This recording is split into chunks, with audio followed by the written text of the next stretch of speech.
So 2023 is almost over. Yeah, what a year it was, huh? Yeah. Yeah, it certainly was a year for my finances and the brakes. Oh Jesus, that car was like a Sisyphean nightmare. I cracked 3 nest eggs for that shit. Yeah. Kill me. Yeah, your nest eggs are like the fucking dodo right now. You ain't got shit left. Well, I shouldn't say that because Karma. What? Karma. Well, karma, and also. Get it? Karma. Oh my god, never mind. I'm withdrawing my sympathy. Anyway, welcome back to Off the Balcony, folks. If you're joining us now, we're recording this like 3-4 days before Christmas. I think it's December 22nd today. Yeah, 3 days before Christmas. 3 days before Christmas 2023. You'll likely be hearing this in early 2024. But given our rate of editing and we've gotten better, but actually uploading things. But I can get this out I'm gonna get this out after the holidays. Life is busy, and plus it's the holidays. Who has time during the holidays? Plus it's con season. Just got our winter break today. Yeah. Well, day 2 for me. Right. Yeah. But we are so happy to be here. I mean, we've certainly had a lot of highs and lows during 2023. But I'd say we're ending on a high note. We had, we kind of had to go separately to Con-Alt-Delete.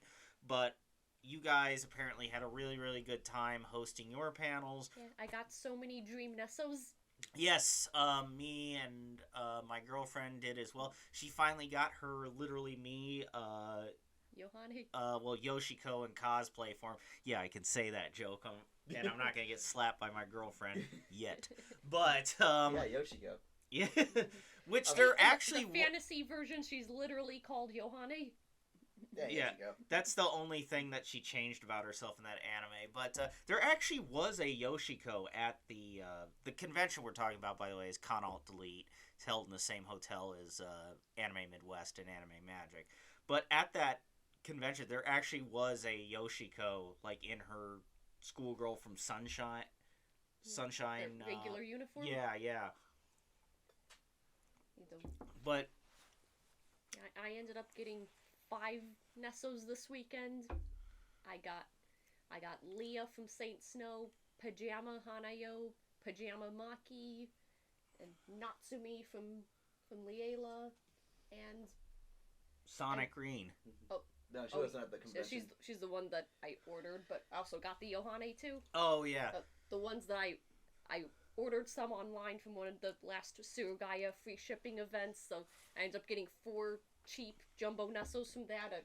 I ended up finding Sonic Green, the Sega collaboration green, for like 2,000 yen. It's like about less than $20 for her. I also got some more ones that were in like the 1,000 yen arena. I got Snow Halation Nozomi. Got I from Nijigasaki, and also one of my dream Nessos, another Nico. Yep. Yeah, speaking of which, I cut out the link. Mr. Wilby, it happened again. Yeah, yes, we helped. Me and Steven hosted a Waifu Wars by ourselves. We made a brand new tier list for it, this time including femboys, something we could never do before. And Nico got put on shit on fire tier. Again. Where she belongs. You want to go to bed alone tonight? Well, Steven, if you drive me home, the couch is always open. I think we'll be fine. She's not gonna lock it. We'll be fine. Hopefully. Okay. But if you are listening to this and you picked up the podcast recommendation from Steven and Hannah, is we passed out a lot of the business cards there. Yeah, and jumped up 6 subscribers over the weekend, I believe. Yep. And if you're listening to this for the first time, hello, I'm kind of the guy who put this all together. My name is Wade. Yeah, we talked about you a lot. Okay. Yeah, we kind of just said he had family things going on. Even walks right by the door of your convention. No, that sounds like a me thing I do, because, normally I don't want to be bothered either, but you know what, I'm here now. Here's to all the new listeners to Off the Balcony. Glad to have you here, and what we do is we talk about anime while we. Also, shout out to the girl that showed up to my Lost Media panel that was actually an editor of the Lost Media Wiki. Oh, that's right. Yeah, that's a cool. Somebody that actually knew their stuff arrived to my shitty little panel. Oh, your panel's great. Your panel's great. You just had audio issues because my dumbass forgot to select the output button that wasn't the projector. Oh, I know. Those projectors are so. This got me looking like Ted Kaczynski dressed up as Miku. Yeah. Megumi, whatever. Man, this dagger be hit. This dagger be hitting. So yeah, as for my con alt delete, we had a good time. Everything went smoothly, like actually weirdly smoothly. No disasters. A lot of good panel memories. Was happy to do it. But I'm happy that Steven and Hannah were able to pick up more subscribers for my main project, which is this, Off the Balcony. And so it's just great to finally talk to you guys because we're going to do this is actually a convenient episode for all the new subs that you guys picked up at CAD and will pick up at Zap, because you get to hear about the anime, some of the anime that we watched throughout the year of 2023. And I think it's fair to say we watched a lot of anime over the year. Anime club through the whole year. Yeah. And there were definitely highs and there were definitely lows. And we're going to go through all of them right now. But first, why don't we talk about the anime that we watched in our normal rotation first before we do our sort of year-end. The shows we've seen since the last time we recorded. Which has only been 2, I believe. Yeah, but they were both really, really good shows. And I will let Steven start because his was the first in kind of the lineup. And Steven was also a fan of this show and manga before introducing it to us. So I'll let him go ahead and start. But let me say, what a great pick. Just stop somewhere in the middle and you'd be right. Yeah. If you picked more shows that were like this, we'd respect your choices more. I mean, we already do. It's just more of the baffling, like, he can never get it in the middle. It's always too good or too bad. Stop! You guys forget my first pick was Dream Meter Mary. Yeah. That was. But this pick, at least Dream Eater Miri has become kind of like a joke for us. Yeah, Dream. And hey, before we get to that anime, because I know we're gonna blast it more, but why don't we talk about? Let's talk about the good anime. So let's talk about the good anime. I picked for these crowd of people was Noragami. Now I've had this as a backup for a while because I wasn't sure where I could fit this in. I mean, I probably could have made them watch it earlier, but you made us. We had better things to do apparently. Yes, we did. Like golf. Yes, golf occupied a lot of our time. But anyway. But Noragami is a series. I believe the manga started in 2013, and then the anime did like a run in 2014, 2015. Where it follows the god, the delivery god Yato, or the chaos god. Actually, that's a spoiler. But then again, you're here. Who cares? Or the chaos god Naboku. Where he's trying to reinvent himself to not be a chaos god. Because if you're a chaos god, you just rely on people making murder wishes. And so it's just his journey trying to change, and then there's this girl named Hiyori, who gets hit by a bus and then ends up in purgatory. It kind of like Yu Yu Hakusho in a sense. Yeah, but she's not dead. Right. Her soul just leaves her body a lot. She basically just becomes a narcoleptic. It's funny. Yeah, like a spiritual narcoleptic. Yeah. So, it's a really good show.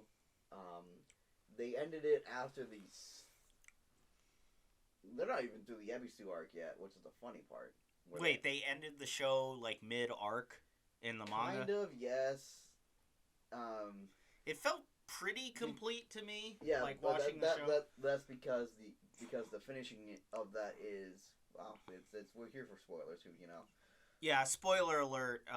Right here, right now. This is your spoiler alert. So for everything that we talk about going forward, we are an anime podcast. We're gonna get into the nitty gritty. Okay. So. Yes. So in the manga, it picks up at where they go to trial for Yato just breaking the nuke that the gods have. Mm-hmm. Because at the very end of the episode arc, he kind of shattered their purification bomb. Right. You know, it's okay, just casually destroy one of the gods' most destructive toys. And Bishamon's also on trial because she damaged one of the upper god's spirit armors. She made the lightning bolt dragon bleed. War gods, everyone, war gods. Yeah, and apparently I did look up. These gods are actual gods in Shintoism. Yep, this is based on Shintoism. Yeah, which I thought was a neat touch. You know, they could have made up a bunch of phony baloney gods for their own mythology, but no, they decided to make it something related to Japanese mythology. So that was an interesting little touch to it. The entire series after that is kind of fucked, where you find out how Yukine died. Yeah, when you told me about that, I kind of had to take my hat off and wipe my brow. Whew, that's a heavy little plot point. So for people who are braced for this, I'm giving you a chance to brace yourself now. But what happens is that his dad was extremely abusive. And he caught that his brother and sister were trading letters back and forth to make sure they could keep in contact. And then he takes his son, Yukine, takes him out to the woods, throws him in a refrigerator, buries the refrigerator 6 feet under, and then he dies. Predictably. And it's also why Yukine is scared of the dark. Yeah, which was in the show. Yeah, that's in the show. Okay. And the reason why when Yato got Yukine, why you saw him cry, was because he lived his life through Yukine's eyes. That's what happens when you get the spirit. They explain that in the show. They share pain, they share experiences, and all that stuff. Yeah. That must have been fucking brutal. Yeah, tell me about it. But well, yeah, no, it's a really good manga series. I believe it should. I think the Japanese run ended couple months ago, and they're catching up on the translations. So, actually translating out the manga? I believe there's either 109 or 110 chapters, so wow. We will be yep. When did the manga end? End last year or something? This year. A couple months ago. Okay. Isn't that crazy? When you watch an anime and you look up to see how long the manga ran, There's some anime that I watched that were made in the 2000s. I check and I see that their mangas were still ongoing. We're running into the mid 2010s and beyond. Example, Dream Meter Mary. We thought that was only a 2010 show, but that manga ran from 2009 to 2022. Yeah, it ran for a long ass fucking time. Yeah, I think it just about ended around the time you showed it to us. Yeah. Yeah, and some other example, Claymore, a show that I really love. I've heard about that. Yeah, Claymore is a really good show. It's kind of a Berserk clone, but it's actually pretty good. It's one that's women that are weapons. Yeah. That one ran till... Because the show came out in 2007. Manga started in 2004. The manga apparently ran to 2018 or something. Way, way well beyond what you would imagine a show like that would have gas for. But in any case, so my thoughts on Noragami. I'm glad you were talking about Yukine, because one of my favorite parts of this, there are two big parts of the show that I really, really liked. There was the Bishamon, am I saying that right? Yeah. That, which we'll get into in a bit, and then the Yukine stuff where he kind of goes through his almost villain arc. Yeah, this is part one villain arc, because part two happens in the manga. Okay. God damn it! All the not all the cool stuff, but there's so much cool stuff that we'll never get to see in anime.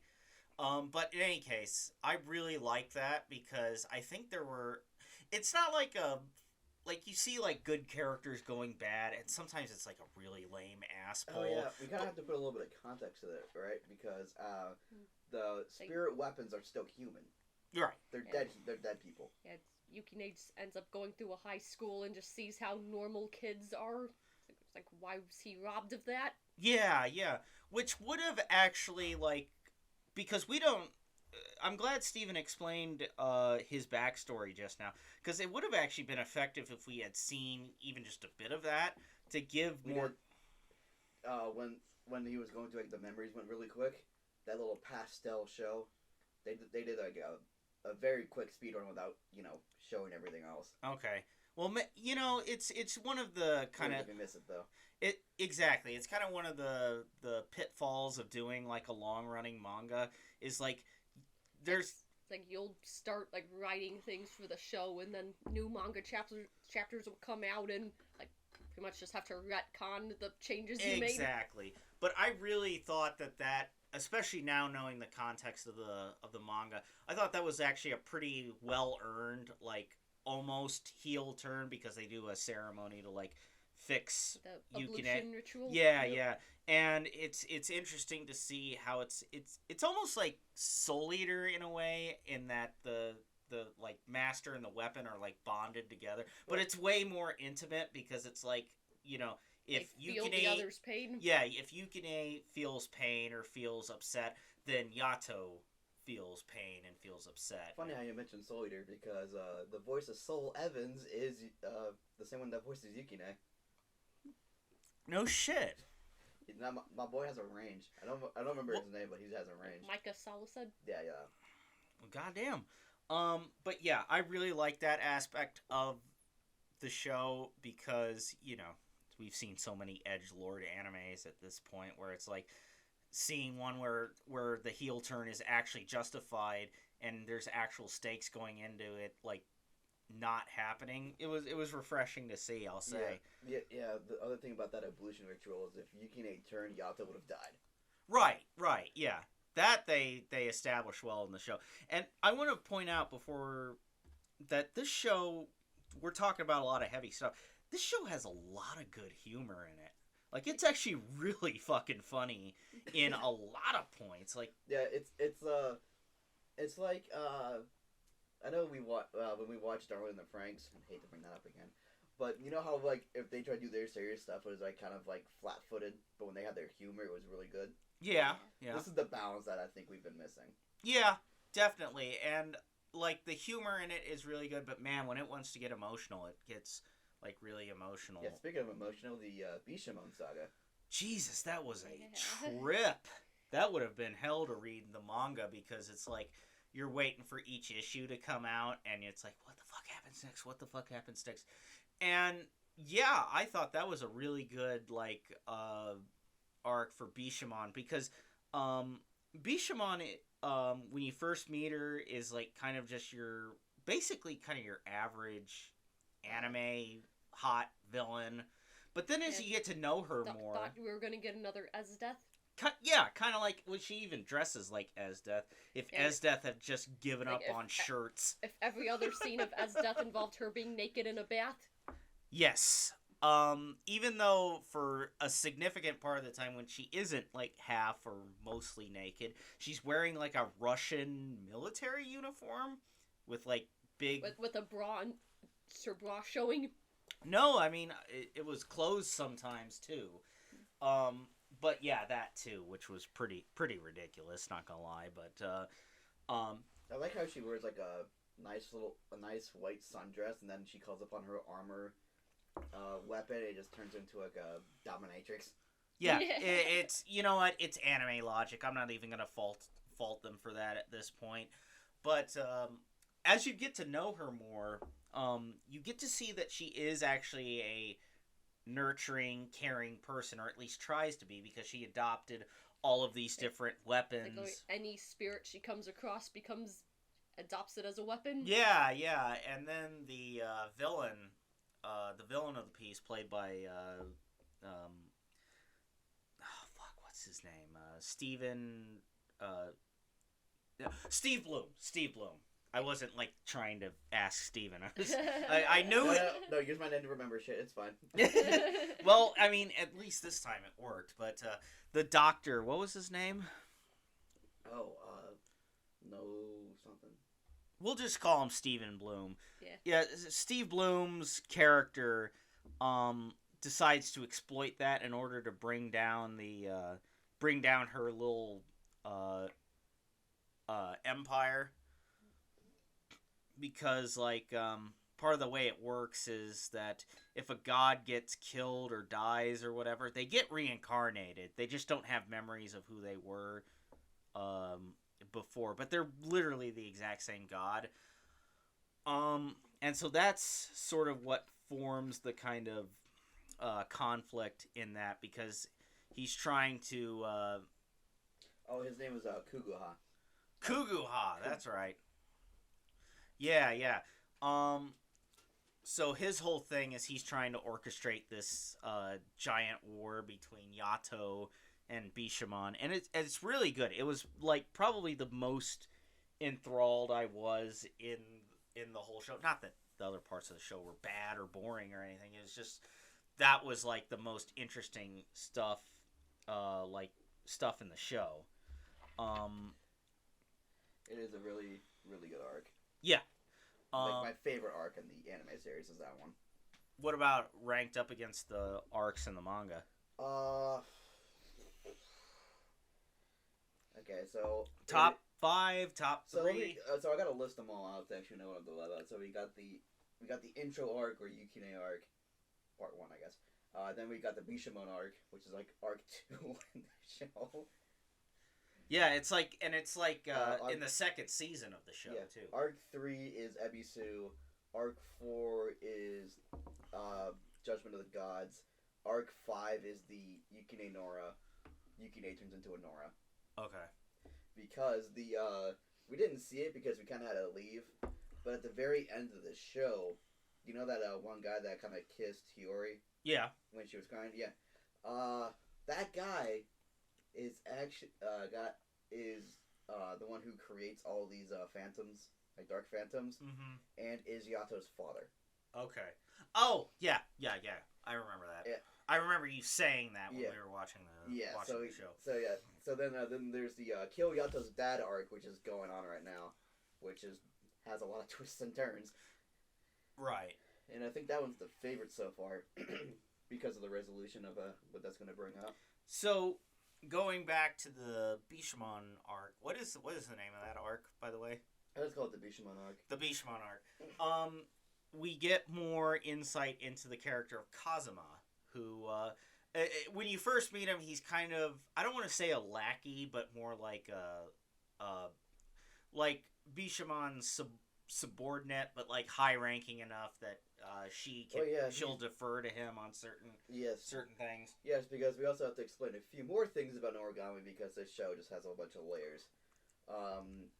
There are the first weapon that you get, or the one left standing, is the Grand Exemplar.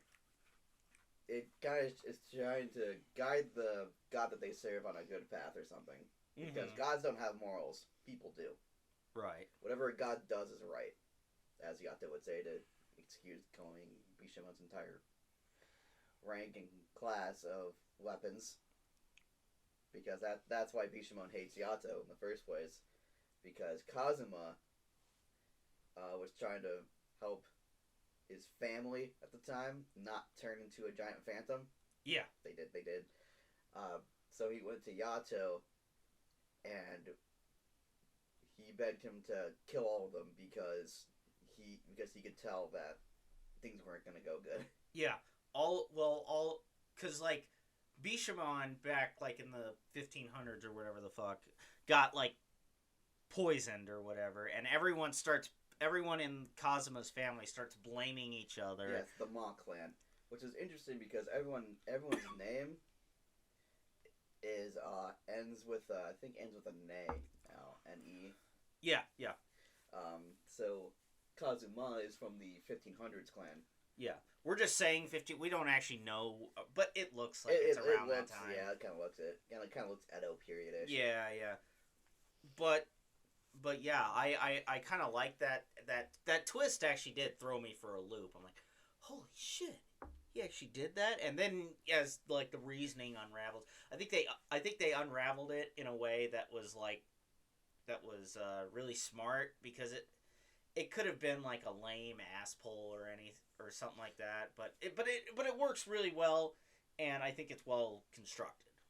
Yeah, it's doing it at the same time as it's happening again is essentially what it is. Yeah. How they pull it out, and it's really I really love how they did it. Yeah, it's why it's a very good show. and the voice actress of Bishamon gives a very powerful performance throughout the show. I mean, she's great throughout the show. And But- Eric Vale knocks it out as Kazuma.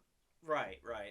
You guys may know him as Trunks from Dragon Ball. But in the actual at the end of the arc where she just lets all of her pain go, she gives like a really powerful like crying moment, and it's like actually really powerful. Like it's a signature moment from that show for me, even though it's like, you know, towards the end of the run of that show. But yeah, I really liked Noragami quite a bit. Hannah, what did you I really liked it. A tier for me. Okay. Yeah, I'd give it an A tier, a very high A tier. It's an A tier for me as well. Yeah. So I guess we'll be done with Noragami. Now let's move on to the show that we just watched about an hour and a half ago. This was my girlfriend's pick. It was called How to Keep a Mummy is what it's called. How to Keep a Mummy. And I'm curious what you guys thought of it. It was really cute. It was a very cute show. Yeah. It was like a show that was made for marketable plushies. Yeah. Basically, what the plot is we have this kid named Sora, whose dad is an archaeologist, and apparently he has a habit of sending his son some weird shit that he grave robbed. And one day he sends his son, because he's working in Egypt at the time. He sends a big sarcophagus that has this itty bitty mummy inside it. A mummy that's literally the size of like one of the keychain Nesso. Yeah. Hey, could you grab the peppermint rum chata, please? Gotcha. Okay. Yeah. And so this little guy comes out and he tries to help out with chores. He starts making friends with Sora's friends like Tazuki and Daichi. Sora's friends start getting other little creatures too. Yeah, like his best friend gets an Oni child. Yeah, named Connie, with like a gigantic outie belly button. Yeah. And the one girl in the group gets a little dragon. Right, which apparently Tazuki knew about, and then sees it like actually like incarnated. So and then another guy joins their group and he gets a Baku. Oh, right. So yeah, it's a really cute little show. And then the dad sends another artifact from Egypt, which actually turns out to be the god Anubis. Yeah, an Anubis statue that talks and watches late night TV dramas. Which is like implied basically to be Anubis, who tries to act all big and tough, but like he's bolted to the statue, so he can't really do anything except like kind of sulk and watch daytime television. Imagine you get an Egyptian god in your house, but he just wants to watch General Hospital. Yeah, wants to watch fucking Family Court or whatever that show is. So yeah, I really enjoyed it. I thought, it just occurred to me we don't watch enough slice of life stuff. We watch a lot of heavier stuff. Wouldn't you agree? Yeah. I mean, I always try to keep it lighter with my picks. Yeah. I mean, Love Live's always fun. So I do know what my next pick is gonna be, because I have a fuck ton of DVDs now from like shows I've got at Item Shop and stuff I got recently with Black Friday sales. So yeah. I know my next pick is gonna be my Lupin the Third.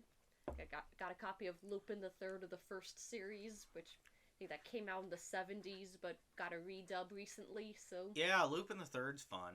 Always love Lupin the Third. so I just need to figure out how many episodes that actually is, because I think when I looked it up, it said like 27 episodes. So Okay. might just have to be a weird episode distribution with the watch it in 2 weeks. Yeah.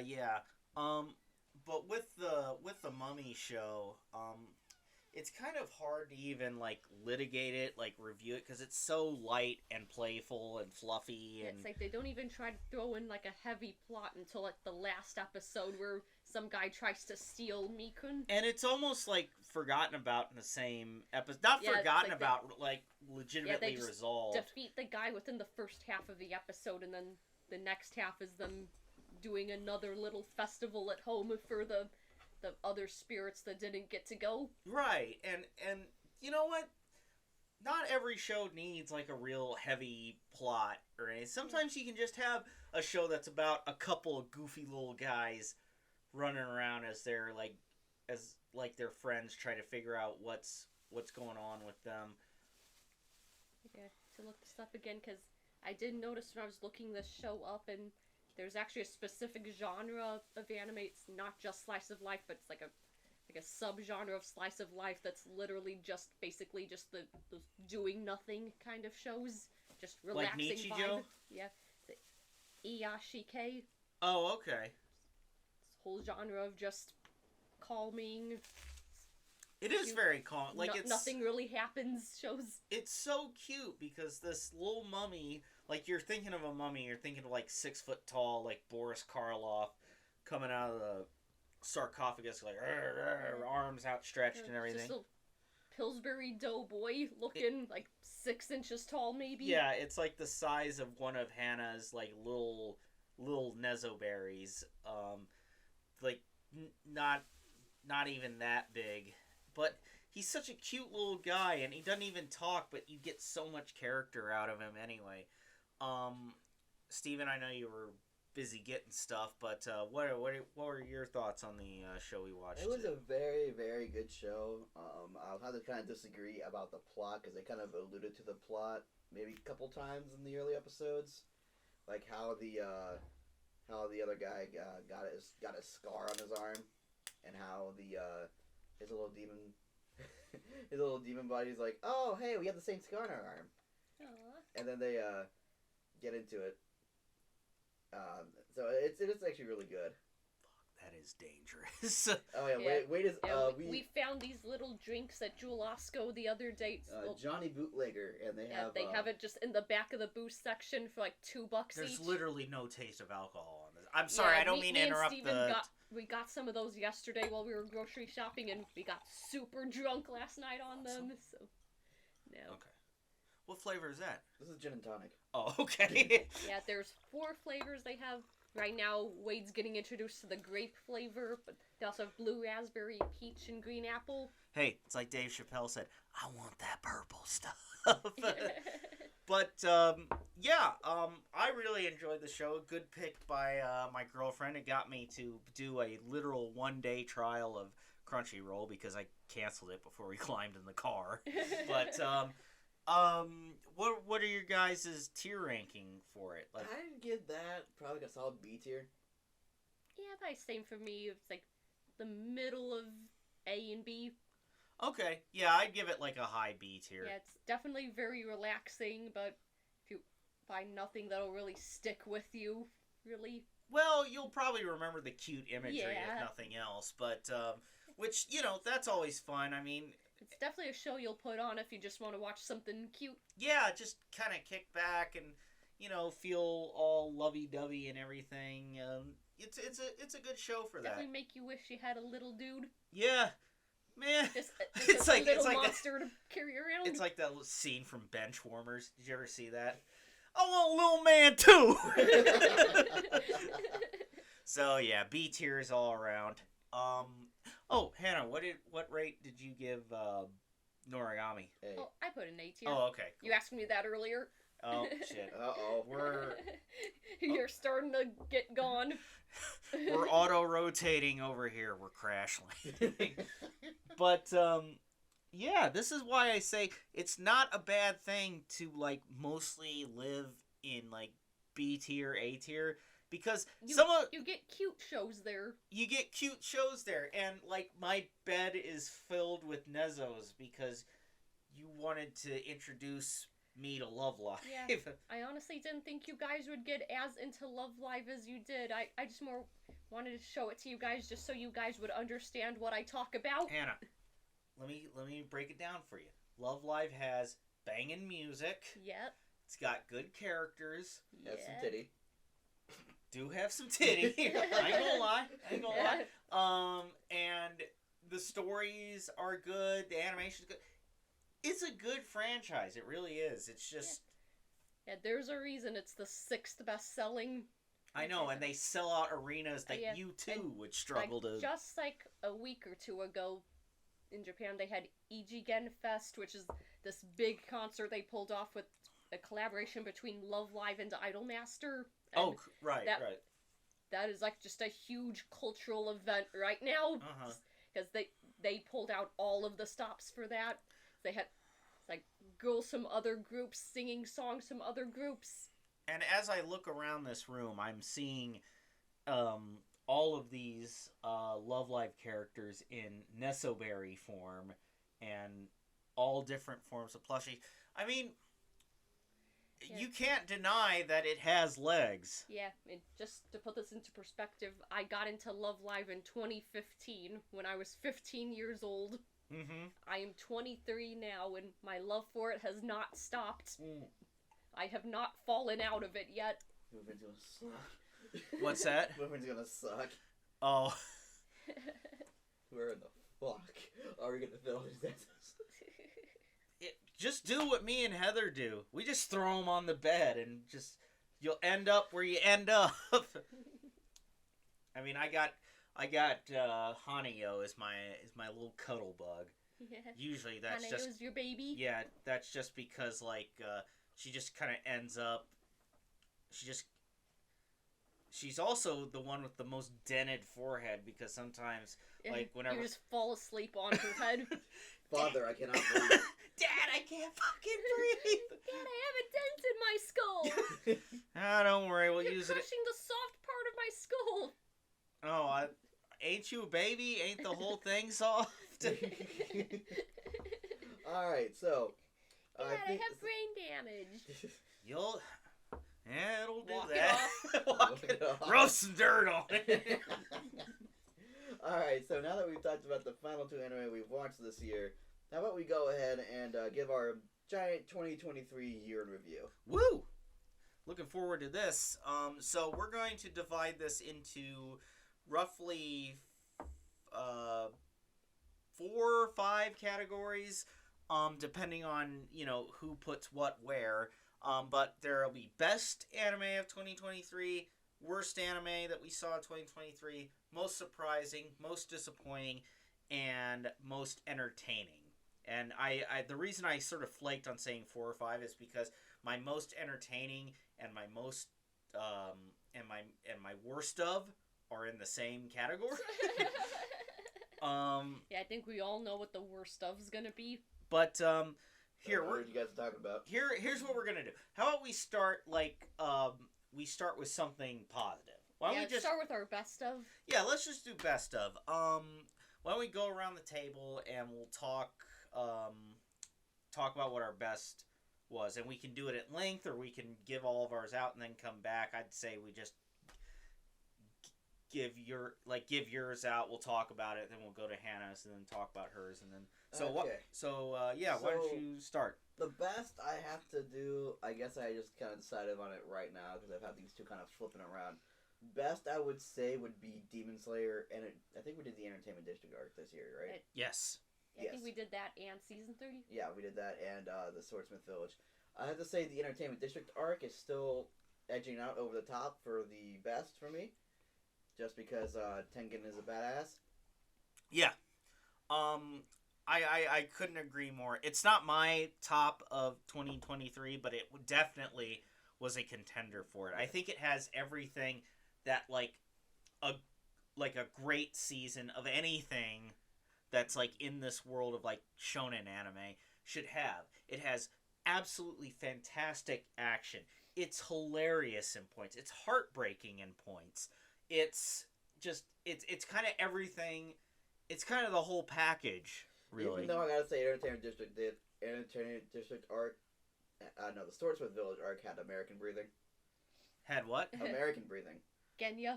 Genya shooting his shit. Oh yeah, yeah. American breathing. Second Amendment.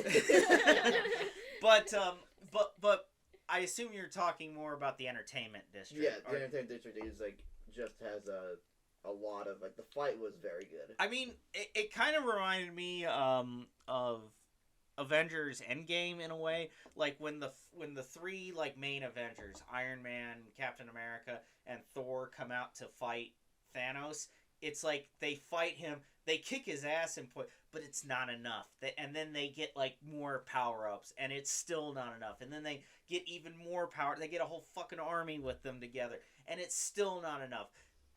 The Entertainment District arc did that, but it was on a more personal level because it's like, you know, Tanjiro and Zenitsu and Inosuke and even Nezuko at a point, which we'll talk about that because that was kind of my favorite moment of the whole thing. They're just throwing everything they got at fucking Gyutaro and Daki, and it's just it's awesome to watch, but it's also so frustrating because it's like it's just not enough. It's always right out of reach. Victory is always right out of reach until they finally get that moment when, you know, they cut both their heads off and they roll like two golf balls. But yeah, like golf balls. And I do it just like, you know, our balls are touching. I sent that image to Steven one time of the two heads. It's like when you and your scramble partner hit your ball right next to each other. It's Gyutaro and Daki's heads. But yeah, speaking of that moment, and that's where the heartbreaking part comes in. So you actually find out their backstories. And it's so good. It's oh god, it. I mean, I just kind of likened it to "Don't Grow Up" in the tourist traps. Yeah, yeah, I suppose so. But yeah, it was so good. And then, so what was the next one? It was so we had the top one at 23, and then we had Wait, I don't think. the two of us shared our favorites. Yeah. I thought we were doing everything about. Never mind. But no, go ahead. Well, I want to say my best of, mostly just because I'm actually proud the show actually held up, because show was my favorite when I was 13. I got the DVD for it, and I just more wanted to see if it held up. What you're gonna say? Yeah, Samurai 7. Samurai 7 was fucking awesome. Like, I watched some of it when I was younger, and... So was it playing in, like, the Anime Con video rooms? No, I actually had the DVD, like, I bought it for, like, $5 at a fucking Goodwill or something.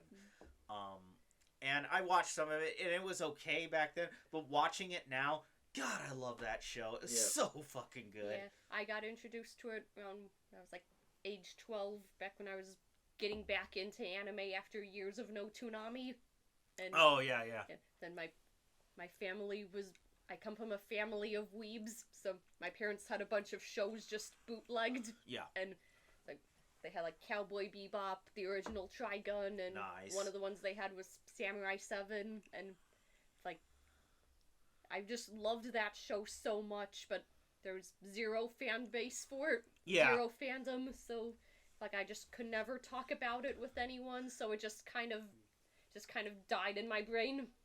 I will say that my favorite character was, even though Hannah's like first viewing and had her. My first anime boy crush was Heihachi. Heihachi was good. Heihachi was good. I liked how he was like, oh, the happy-go-lucky, and then the minute he encounters a traitor, he's like death. Yeah, heads were kill this guy right here. Heads were rolled down the fucking mountain. And Greg Ayres gives an absolutely fantastic performance as Heihachi. I know, it was so weird to me when I actually met Greg Ayres at a con.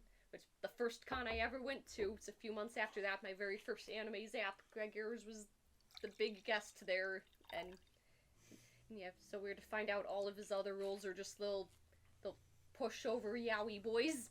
Yeah. I really liked Heihachi. I think my favorite was who was the robot dude? Oh. Kikucho. Yeah, Kikucho. I love Kikucho so much. Yeah, And it gives me Bender from Futurama vibes. yes, I kept at certain points I almost thought it was John DiMaggio. Yeah, it's like, but you're not gonna make me a samurai. Fine, I'll make my own samurai group with blackjack and hookers. In fact, forget the samurai group. Yeah. So I really liked Kikucho. I liked all of the Seven Samurai. Honest, all of them were great. Which is why the ending was so upsetting because, like, there's only 3 of them make it out. Yeah, and like because this is a anime reimagining of the Kurosawa film Seven Samurai, and like if you're gonna make Seven Samurai work, you've got to make the actual Seven Samurai be compelling. Yeah. And this show, I think, absolutely makes the Seven Samurai be incredibly compelling. Even though they kind of look like, and this isn't even really a detract, this is more just a joke on my part, they look like kind of knockoff brand versions of other more popular anime characters. All led by Samurai Jesus. Yeah, Samurai Jesus. Yeah, they literally make Kanbei look like Jesus, which apparently when I was on the TV tropes page for it, apparently the character designers wanted Kanbei to be Hispanic. Really? Yeah. Interesting. So I got like Mexican Samurai Jesus. And Kyuzo looks kind of like a combination of Vash and Spike. Yes. Even like with the got Spike's curly hair, but Vash's blonde hair and red coat. Yeah. And but yeah, all of them are compelling. Like none of them are like lacking anything in like the character department at all. That the action's good. The animation holds up fairly well considering the time. I mean, the show's almost 20 years old. Yeah, I think it was made in like 2004. Yeah. So, I mean, next year will be 20. Yeah. Soon. The 2020. show's almost old enough to drink. Well, after that ending, I felt like I needed a drink because, goddamn, that. Why'd they do Kikucho like that? I know. I love Kikucho. He finally got his samurai shine, and then he ends up. Just his boots. Yeah. Just his boots remained. That was one of those laugh cry moments because it's sad that he's dead, but the imagery of his pushing the big bandit warship away from the village, but then finally cut to like after everything's over, just all that's left of him is just like some melted boots. Yeah. And the political intrigue with like the bandit prince or whatever the fuck, that was fun. I kind of enjoyed that. Yeah, how the like because it was an initial pod of 3, and how one of the guys like in the initial pod of 3 trying to find the samurai, his wife got Stockholm syndrome so fucking hard. Yeah, that was dark too. That she fell in love with a guy who was basically I keep struggling. They got her impregnated. Yeah, impregnated by the fucking baby in a bottle. Yeah, I mean, this show goes some dark directions. Oh, and by the way, for the flashing back real quick to the Entertainment District arc, I give an S tier to, and for Samurai 7, right? Yep. Samurai 7, I give a very, very high A tier. I did the same, yeah. Yeah, it's probably next to Promare, probably the best thing that you've ever shown me. Yeah. And I can't speak for the club, but yeah, it's like you can't go wrong with Kurosawa, man. He's like one of the greatest of all time, and to see his story so well represented in the form of anime, I'm sure he would have been proud of that show, even though he didn't pass away too long before it was even made. He lived for a long ass fucking time. Kurosawa did. Yeah. But all right, I believe it's Wade's turn for his topic at 23. So I kind of quibbled with myself back and forth what my best of 2023 was going to be, and I eventually settled on Steven, you'll like this, Canon. Nice. Canon is my favorite show that I have watched all throughout 2023. Nice. And the reason is it's not, to give context, it's made by the same people who did Clanad. and it has a lot of Clanad vibes to it, but it doesn't feel like a retread of Clanad. Canon feels... Yeah, it's its own separate sad story. Yeah. Canon does a lot of interesting things with the idea of childhood trauma, because the character Yuichi is basically... My spirit animal. is palling around with, like, what is revealed to be the ghost... Of quote his unquote, old childhood friend. of his childhood friend, and it causes him to relive a lot of, like, the mistakes of his past. Not even really mistakes, but, like, things that he feels responsible for. Well, the first half was him palling around with his, This girl that turned out to be a fox. The fox that fell in love with him when he played on the hill. It's not as weird as it sounds. It's actually very effective. She becomes a human girl, and they become friends again, but then when she starts gaining her memory, she reverts back into being a fox and ends up dying. Yeah, and that was... it's, again, not as weird as it sounds. It's actually quite heartbreaking when you watch it. But that's nothing compared to, like, when he relives, like, why... IU is the way she is. Yeah, why IU is the way she is... I mean, it's Studio Key at its finest, which is... I think it's the only Studio Key show that doesn't end up having someone die at the end. What about Clanad? Yeah. Oh, back to life. Yeah, yes. Oh, yeah. But, I mean, there wasn't... I mean, So I see what you're saying. IU was just in a coma the whole time? Yeah. I see what you mean, though. Like Death wasn't really involved, because like the fox girl, I forget her fucking name, but doesn't actually... is it like Makoto or something? Yeah, Makoto doesn't actually die or anything. She just kind of reverts, goes back to being a fox. Yeah. Well, she goes back to being a fox and then she dies. Okay, well, because she lives longer than a fox normally would. Okay, well, that is more like just technicality of, like, animal lifespan rules, but yeah, I would say Canon was my favorite of 2023 because of that, because it was like it took the it took the Key, like, I don't want to say formula, but it like did things that Key was known for, but run with it in different directions, like to where it wasn't just a Clanad clone. And I knew it wasn't going to be a Clanad clone anyway, because it came before Clanad. If anything, Canon came first, and then Clanad probably, took some stuff from Canon and then ran with it in its own direction. Can we talk about some of the funniest lines from Canon, though? You know what? I want to say this real quick. Studio Key shows are amazing, almost contradictions of them. So because they have so much like heartbreaking, heartrending stuff in them. You think about Clanad, Canon, Angel Beats, all that stuff. Really heartbreaking material in it. But at the same time, there's some really goddamn good humor in all, like, and humor that hits right in the sweet spot. She just strummed one of your guitars or something. Yeah, I'm currently wearing one of my new cosplay dresses right now, and the dress is so poofy that every time I leave the room and come back in, I end up hitting the acoustic guitars with my butt. Like, the scene that we quote from each other, getting back to Canon,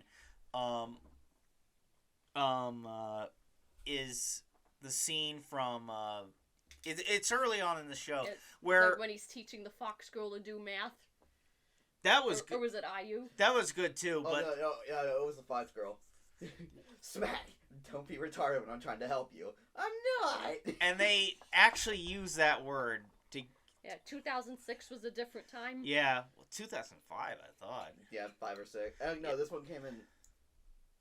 It came before Clanad, I know that. Actually, the English release came out in 2008. Okay. 2008 was a different time. Yeah, well, the show was called Canon 2006, and the release year was 2008. Yeah. Because there was an earlier iteration of Canon. It was just Chibis. Yeah, it was just Chibis, and it looked terrible. But my favorite moment... That's why we screen the shows we watch. My favorite comedy moment is... so IU has this, like, catchphrase where it's like, ooh-goo, and she's like ooh-gooing in front of Yuichi, who's the main male protagonist. Does a sarcastic ooh goo. Gets right up in her face, like when she's doing the ooh-goo thing, and he's like ooh-goo, and like doing like funny faces, like making her, trying to basically smoke her. The reason why I showed these guys canon wasn't because it was I showed this to these guys in February. The reason why it wasn't because it was Love Month. It was because I saw one of the canon has been getting like rounds and rounds on TikTok recently, and the one that I saw was the cringe TikTok boy. Shut up. Well, I just see it watered through like YouTube Shorts now, so it's But it was when he had the Flats girl go buy a dirty magazine. Oh yeah, that was funny too. That was great. Actually, what's funny about Yuichi, you're a genius. Yeah, what's funny about IU is that she's very clearly meant to be like a cutesy anime girl, but she repeatedly breaks the law, and Yuichi has to bail her out multiple times. So yeah, I'd be pretty pissed too. Yeah, I think like one of my favorite facts about canon was when they were designing IU, and like they gave her the angel wing backpack. Like the people in charge like saw what the character designers made, and like they almost wanted the angel wing backpack removed because they thought it would be way too obvious. Okay, You're really just hitting people over the head with the facts. So if you weren't aware of what Studio Key is about, known for shows where the cute girl dies. Yeah. Or the cute girl is already dead. Or is afflicted by some magical thing. I could see why. I like Nagisa, but she's too sick. Oh my god. I like Nagisa. She just gets sick a lot. Yeah. No shit. It's almost like that's the point of the show. Yeah. We're just quoting somebody from when Wade hosted Waifu Wars one time, and somebody put Nagisa in C tier for that exact reason. That's the exact I have quote. no forgiveness, by the way. My brother in Christ, did you watch the show? I don't know if they finished it. Because I don't know how you can make that choice without, without having fully seen the show. But here's what I'll say. So, to kind of circle the wagon on canon, I don't think it's as good as Clanad, but, like, that's like a bar that's as high as Everest to reach. Canon is a really, really phenomenal show. I'd say Canon is the second best. Yeah, definitely. Especially considering... Imagine getting second best to your successor. Yeah. It's like you'd never want to lose to someone you gave a break to. They got better as they went on. It's like Jimmy Johnson beating Jeff Gordon. How about Air? I'll talk about Air later, okay? Yeah, it was alright. Except for the second half got confusing. Yeah, I mean, I like Air Jordans too. But wrap it up on canon. I give it an S tier. High S tier. It's art in its highest form, except it's not, because Clanad is art in its highest. Yeah, I still give it S tier too. Clanad is canon is the K2 of art. You know what the funny thing is? By the time I showed them canon, I've only been with the anime club for like 4 months. Yeah, I think canon was your second pick. And knocked it straight out of the park. Woo! Yeah, you went from Dream Eater Mary to canon. Well, wait, no. You did Ghost Stories. Oh. Because we that have would have been the Halloween pick anyway. Yeah, I mean, we have like a protracted picking schedule anyway. But yeah, Hannah been with the company for 6 years. Can never escape B tier. Yeah, and then Steven joins the company. Hot new young comer right here. There he is. There's the bunny maker. And then you bet the farm on Darling in the Franxx and lose it all. Fucking asshole. Speaking of that, now we're on to our worst of 2023 category. Steven, why don't you start? I think we're all in agreement. I think we all agree. So, Steven, I gave you a bunch of praise. Now I'm going to smoke your ass. My one question is why? Here, no, we need to hear what his pick, because we're going in a circle. So Okay, so I think we're all gonna pick Darling in the Franxx. Even I said that show was shit. Well, you knew it was shit going in, so Best I guess. part was, right? The best part was, right? I was on the fence either showing them Noragami or Darling in the Franxx. Yeah, you made us wait. You made us wait. How long was that? That was 6 months. No. You showed us that in August, Yeah, and then we watched. 4 months. Holy shit! Why did you make us wait that long? God damn, Noragami was great. We didn't have to sit through this But fucking. the reason why I picked Darling in the Franxx was because it was the only show that I knew from a certain voice actor that was going to be at a con that we were going to. Yes, In the the winter. voice actor of the main boy. Who? Yes.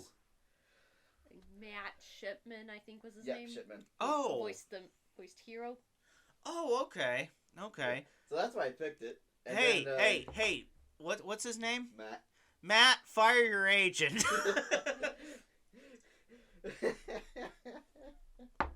That man did you dirty.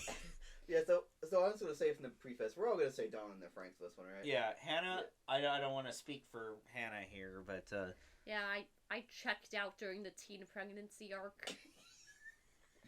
that's gonna be your next T-shirt. That's gonna be your next quote. Yeah, Oh, yeah. boy.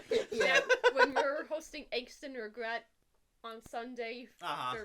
for CAD, and I just brought up that line every time I just saw the look on people's faces that didn't know Darling in the Franxx. They're like, no. There's I'm like, yeah. So you see this bottom picture here? That's just You want more? Sure. Okay. that was just these people being in a wedding. Yeah, did you know they're kids and they're trying to figure out where babies come from? Oh, they find out. Yeah. There is actually a character idea. And I actually kind of looked into this when I was doing this. And apparently, people really hate the girl in that situation because they're like, oh, she raped that guy. Because he didn't have a full understanding of what was going on. Which even as bad as the show is, technically, they ain't wrong. But at this point, You're nitpicking something with a giant robot. you're literally trying to pick corn out of piles of shit. Okay. Oh my god. What else do I say about the show? 02 is the only waifu that came out of that unscathed, I guess. Even though she's a dinosaur bitch. Yeah, and okay. So my memories of watching, I was talking to a friend who had seen Darling in the Franxx, and he knew I was watching Darling in the Franxx. Like during that time, I was like live tweeting him essentially, and at one point, like I go silent for a while because I'm watching. I think I'm watching the teen pregnancy stuff, and I sent this GIF from The Simpsons that was like, it was Homer saying, this is a verbatim quote from Homer, and this is how I describe Darling in the Franxx to anyone who asks me about it. I say, you two need a comic strip called Love Is. It's about two naked 8-year-olds that are married. It's like, that's Darling in the Franxx in a nutshell. How I pitch it to people depends on how much I like them. If I like them, I say, it's a very okay show. I don't suggest it, but if you want to do it, go for it. But if I hate them, I just call it Evangelion for 2017. Oh, Jesus. You're sending them into a trap. Because the first part is, they had us in the first half, not gonna lie. Yeah, that's actually a good question. Like, when did the show, like, lose you? And I mean you, too. Like, when you first watched it. Teen pregnancy arc. Yeah, I know that from you. So I watched this as this show was new and coming out. Right, and when did it, like, when were When you, did like, you checked realize out? it sucked? When did I realize it sucked? Which, that's a fair the question. The marriage thing kind of threw me through a loop, not gonna lie. But then I was, like, cheering as, like, their FBI handlers. rated Yeah, it. the FBI rated it when I was cheering, so I kind of neutralized it for me. Okay. But I think it was when I saw the giant 02 in space. Oh, my God. That's like the last episode. I look. It I took held you on. that long? Look, it was the first time I was going by week, and I didn't rewatch the entire series in one shot. Okay, I could see how because, like, you watch it one day, week goes by, you're doing shit the whole week, you probably forget some stuff that you saw. But here's when I checked out. So, at a certain point, it just kind of got boring, like the first couple of episodes aren't very interesting. Like 02 is what kills that show for me, because 02 We is get it, you kids are horny. yeah, she's such a fucking weirdo. I feel like I should be put on a list just for watching this. Yeah, that's what I said to my friend as I'm watching. I'm like, I'm being put on a watch list right now. And it's like, isn't that one of the shows that Shinzo Abe promoted to trying to get weebs to fuck? Look, Abe. I know you have the best intentions, but this ain't it. This ain't not it. Hey. It's like that one Kermit meme. I'm gonna keep it real with you, former Prime Minister Shinzo Abe. This is not gonna solve the declining birth rate. Here's my response to that, Steven. It's the line from Jurassic Park 3. Some of the most unimaginable things have been done with the best intentions. but rewatching it, where I checked out was Teen Pregnancy Arc. Yeah, that was. So I'll say this as like the one time you're ever proud of the cops. Yeah. Well, I would have been prouder if they had bust into the studio. Yeah, but better late than never, I suppose. I'll say this for as like a minor positive of the show. The episode where they flash back to 02 and Hero's like backstory as kids. Yeah. I thought that was an effective episode. Yeah. And that one episode was Zorome. Yeah, there are 3 episodes which I think kind of make the series not as bad as School Days, in my opinion, because I was treading that way. It was, definitely. It was what's the fucking the guy who was with the lesbian, not the fat one, but the I know what's hilarious is I know what characters he's talking about, but I don't know their names. Yeah, I cannot remember their names, but I can picture in my head who you're talking about. Yeah, I think it starts with an M or something like that. Mifune or something? I don't know. I'm gonna call him Mifune until I'm corrected. His origin story and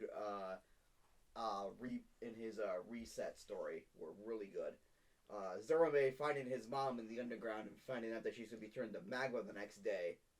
Yeah, heartbreaking. That was actually a good moment. That was actually a good moment. And then the 02 Hero episode was very, very good.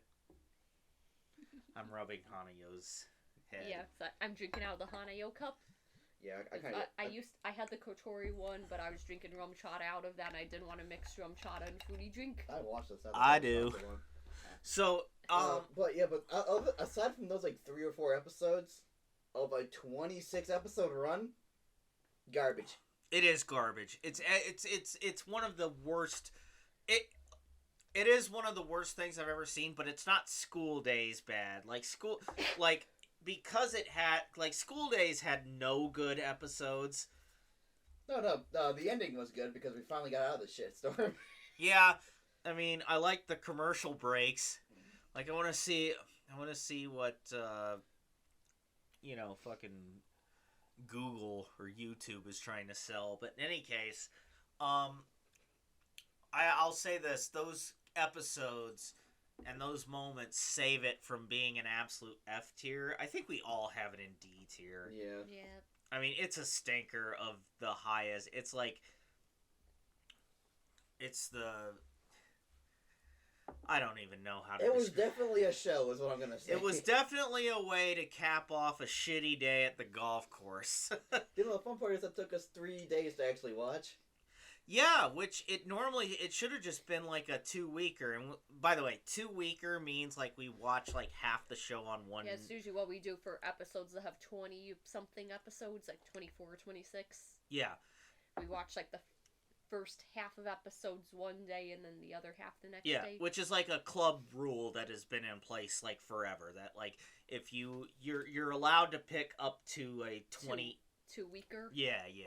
If you want to do longer, you have to negotiate. That's just kind of some club lore there, but yeah, Darling in the Franxx was a 2-weeker, and like if it's your pick, you're basically God on Earth until you're done.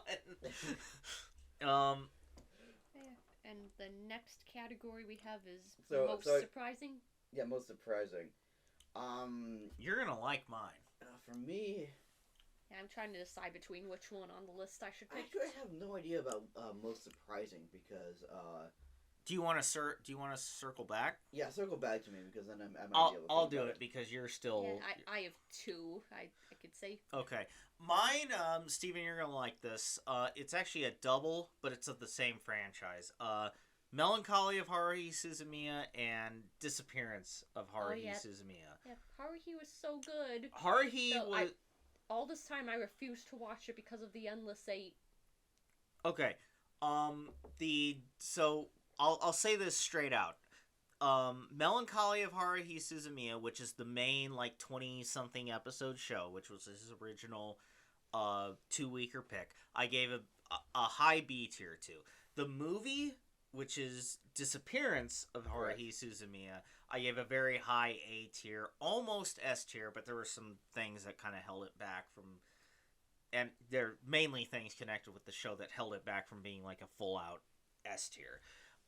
So what I really liked about this show, the show and the movie, what I found most surprising about it was that it took this concept of this. It essentially was a magical girl show without the magical girl tropes.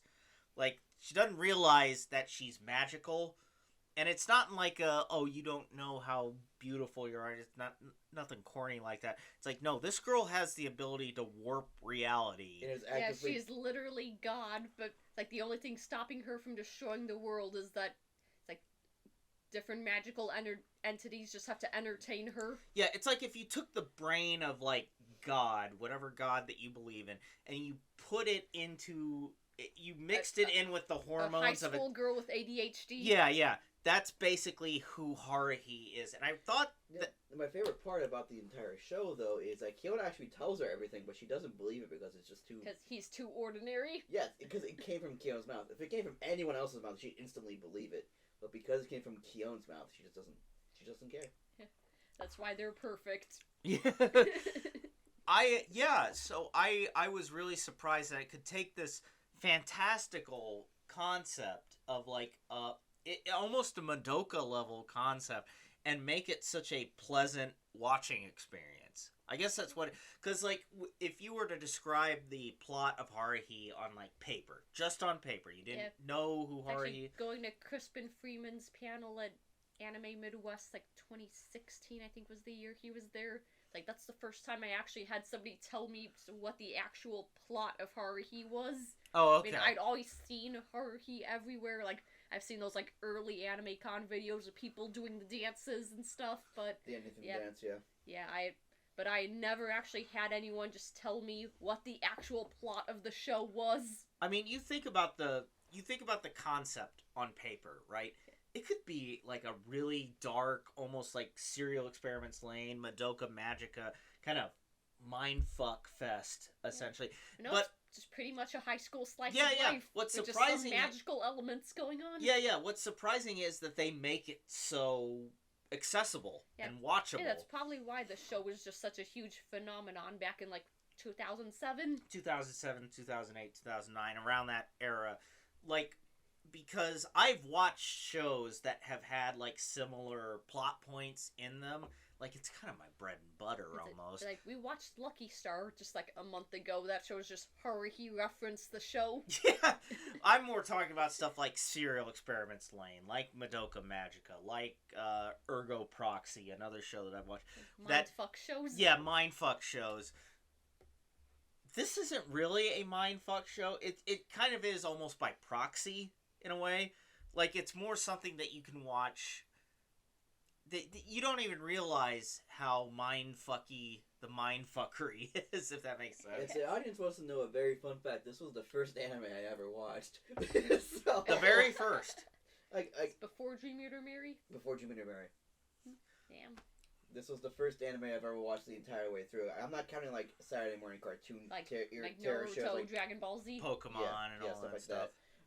This is the first anime that I've ever actually boot up the computer, watch in YouTube on 3 parts. Oh, not on YouTube. I found piracy websites all the fucking time. Nice. I want to say something. So Hannah, just as reference, Hannah gives Steven shit all the time about showing us the Endless Eight. Which I'm not gonna stop you. Don't worry. I She want to. just might be sleeping on the couch. It's fine. No, you will. Shit. You can sleep next to the Haruhi shrine. Anyway, you have a Haruhi shrine? Yep, Yeah, he has all of the light novels, and we found a DVD copy of the Disappearance movie at the item shop. So Fucking in the weed. Get out of my in the sight. living room, I don't. we do Seriously, have. why did this come in the first place? Okay, you got me there. Anyway, about the Endless Eight. So, obviously, I've already voiced my problems with the Endless Eight on like a technical level. It's like, it's too. I'll go ahead and put episode 10 from the first season on the card. Yeah. Because that was me and Wade going way into the weeds on that show. Yeah, very, very into the weeds. But to summarize, I think that even though they could have done things to trim it down and make it more accessible to the audience, I will say that the euphoria you feel when the Endless Eight is actually broken cannot be recreated in any other sense. It literally can't. No. Because you're trapped. You're basically with the characters during the And the Endless. voice actor, because they fucking hated that segment. I have no doubt, because they had to do just not even like radically different takes of the same episode, like slightly different takes of the same episode. The narration is changed from the first episode, and then the second episode it gets increasingly lets you know, hey, this isn't the same one as the before. Yeah. So I'm not a fan of the Endless Eight of how it was executed, but I will say I respect it in a weird way, because I don't see how else you could have had that feeling, like that real feeling of victory with the Endless Eight without it actually being 8 fucking episodes. But my problem with that is it's 8 fucking episodes. It's 8 episodes, and that you think about like a normal anime runtime, that's like a third of your season. That's a third of your show gone. Or if it's a 12 episode run. Yeah, your show's demolished. And so from what I remember, like the first half of the Endless Eight happens at the back half of season 1, and nope. The funny part is, right? So 14 episodes. Even on the anime websites, they cannot get the actual release order right, because there's a chronological and then there's like a TV release schedule. Oh yeah, apparently in Japan the episode is released out of chronological order, so that was also another reason I never got into Haruhi, because there were always debates online about what the actual watch order should be, like whether you should follow chronological order or episode release order. Okay. But I think we did episode release order, which means that just by necessity, because of the player. Because I think the player, what they did was they ripped it from the DVD, but if they ripped it from the DVD, I think they kind of lagged it a little bit. I imagine it would kind of go chronological order, because it did seem like chronological order. Yeah, it flowed seamlessly to me, so... Yeah, because if we were doing like literal seasons... first episode was Kyon getting introduced to Haruhi. Like, it didn't seem like they just jumped right into them already being an established friend group. And, yeah, exactly. And I want to say, so we've talked a lot just now about Melancholy of Haruhi Suzumiya, which I have mixed feelings on as a show. I gave it a B tier in my original ranking, and I still stand by that. Correct. Disappearance, I think, takes this concept and does it not perfectly, but as good as you could have with this concept, which is really, really good. I am really thankful that the player that I chose translated everything in Japanese that was on the screen. There's a lot of text in that. Yes, there's a lot of text near the end. It's Kyon asking himself if he's doing this for the business end of it, of make sure Haruhi doesn't end the world, or if he's having fun. He is asking himself that question at the very end of the movie, which I really love. It shows character depth for the person who really just doesn't want to fucking be there anymore. Yeah, and I'll say that I really enjoyed Kyon's like characterization in the film. The reason I couldn't give Disappearance an S tier is because the characterization he is given in the film is hamstrung by how he behaves in the show. Like, the show and the film are just too separate for me. Well, here's the point. I will agree. However, I will let the audience know that these are the first 4 light novels in a series of 12. Is what the show covers. True. And this characterization of Kyon still evolves from my understanding. I mean, I haven't. I mean, I've read the second book. It's certainly a book, but nothing really changes. Yeah, and I don't want to discount the books, but here's my thing. I'm going to repeat what I said back in our review of Haruhi months and months ago. It is a movie or a show's job to adapt this material as if the material itself doesn't exist. It has to stand on its own, in my opinion. Yeah. And I think Disappearance does it better than Melancholy. But Disappearance does it really, really well. But it does some things that because there's apparently a reference to a book that's like 4 or 5 books out. It is from book 7. Book 7, and we're here in book 2, book 4. Okay, so it's not that much of a gap in their timeline, but for us, we don't know what the fuck's going on. Yes. So I want to add this little note somewhere in our Haruhi talk. I am currently racking through the books and taking notes on how I feel about them. The first book is great, by the way. First book is good. Yes, you do. The second book is there. Honestly, the second book is about because in the show they do the Endless Eight, then they do the movie that they do for their end of the year club, but for the books it's reversed. Okay. Disappearance and then the Endless Eight. No, it goes movie making, Endless Eight, and other shenanigans. The movie they make in the show, and then Disappearance. Oh, back to Melancholy real quick. That movie making arc was probably my favorite in the show. Where Kyon almost beat up Haruhi. And Kyon should have gotten his one. Yeah. And it's not even that I wanted to see I want to see Haruhi launched upon. It would have been so satisfying though. Because Haruhi, here's the thing. Steven put it best this one time. As we're talking about best girls of Haruhi Suzumiya, we're talking about the what's the alien girl's name? Nagato, and we're talking about Asahina, and we're talking about all these different.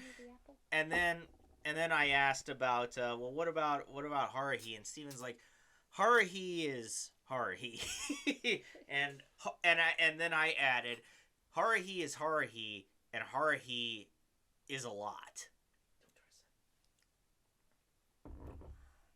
Haruhi is a lot. Haruhi, and I get why she's so popular. I can't blame people for liking her as I saw somebody cosplaying Haruhi at CAD. Yeah. Oh, cool. She still gets a lot of attention. Yeah. And I don't blame them at all for loving Haruhi. It's just as a character, she's a lot. I think by design. Yeah, by design she is a lot. It's just that holy fucking shit. Does everyone who's a normal person want to throw over a bridge? Yeah. Well, because she's a lot. Because she's overbearing. And I think that makes her interesting. It doesn't necessarily make her likable, but you don't have to be likable to be interesting. Yeah, we're about an hour 20 in. That pussy would be amazing now. Okay, we're. Anyway, that's how I end. That's how I end a segment. I can talk about my most surprising now. Oh, right, I right. think I'm just gonna quickly discuss both of the ones that I want. Oh yeah, go ahead. Two movies we've seen this year, which actually, surprisingly enough, both 2 movies I picked: Inuo and the Review Starlight movie. Yes, I was actually thinking about the Review Starlight movie. Here, why don't you? We can talk about that one first. Here, why don't you introduce it? Okay, so Review Starlight is a show I watched back in 2021, 2022, where I always saw recommendations for it because I liked Love Live, and a lot of Love Live voice actresses are in that series, another Bushiroad multimedia project. But yeah, I finally watched the anime for it, and I really liked it. It's about theater girls. In the series started off as stage plays, but then they did an anime adaptation of it where it's girls doing underground theater battles to decide who will be the top star of their school, and the fights are run by a draft. That's like an audience stand-in. Played by Jay Hickman, by the way. Yep. Well, in the Japanese, it's Junichi Suwabe, but yeah. I understand. Yeah. And in the Review Starlight movie, it's basically a continuation, just wrapping up the anime because it's that class's graduation year, which the movie is pretty much all of them settling their beefs. So we got Karuko and Futaba finally getting divorced. Got Claudine and Maya finally deciding that they're nothing without each other. And Nana pretty much telling Juna to kill herself, and then literally throws the Japanese sword that samurais would use for suicide at Juna's feet, and then Juna pretty much just defeating Nana, telling her to move the fuck on. You can't just do the same play every year. So I'll say this: as someone who wasn't the biggest fan of Review Starlight, I'm sorry. I mean, it was interesting in points. Yeah, I mean, once I finally tracked down some of the actual stage plays with translations for them, I'm thinking a next panel I do is an intro to Review Starlight. So, which that's cool. That's awesome. But here's what I'm saying about the Review Starlight movie. As someone who wasn't really attached to really anything in Review Starlight, I am deeply, deeply impressed by that movie because a panel that I'm actually developing is anime film continuations, like the pros, cons, the goods, the bads, the uglies, all that stuff. And the movie is definitely a lot better than the anime. Yeah, and the thing, like, as a fan of the anime, I'd agree with that. And the thing that impressed me about it is when Hannah wanted to watch it for one of our movie nights, it was 2 hours long. I was like, what in the fuck does Review Starlight need 2 hours for? Apparently it needed every goddamn second of it. The songs were amazing, the character development was amazing. I love that big rig fight. The big rig fight. I love the giraffe. It's like he turns into fruit halfway through. These women settling their beefs while Jay Hickman plays a Tool song in the background. You hear louder, let's go on. Yeah, I mean it's a bonkers concept, but it actually works. Yeah, that's why Juna is on my cosplay plans list for 2024. Cool. Yeah. Also, since she wears glasses, I'd be able to see. Oh, right. So yeah, I agree with you. Like, the most surprising thing about Review Starlight was its movie and how good it was in comparison. Yeah, and I remember when me and Steven were working on the revamped Waifu Wars and we were trying to come up with more ideas for characters put on the list. I just searched my anime list, top animes, and was just scrolling down the list, and I stumbled upon the Review Starlight movie kind of up near the top. Oh, the Review Starlight movie is number 104 on my anime list. That's top still rated. That's still a goddamn good rating. Yeah, that still means it's like an 8 point something, 7 point something. Which Yeah, is yeah. Pretty huge for that site. Yeah, definitely. And I would agree with it because even as someone who wasn't fully a fan of Review Starlight, I still really respected and appreciated the movie. But I understood. Yeah. Oh, go ahead. Go ahead. No, the movie was great. I love the Arabian Nights theme that they had for like a good half of it. Yeah, there was a lot of like Arabic Indian sounding, like Hindu Indian sounding music, in the film, and that's just the score. The soundtrack itself has a lot of great like. Yeah, I still love Futaba and Kawako's divorce song.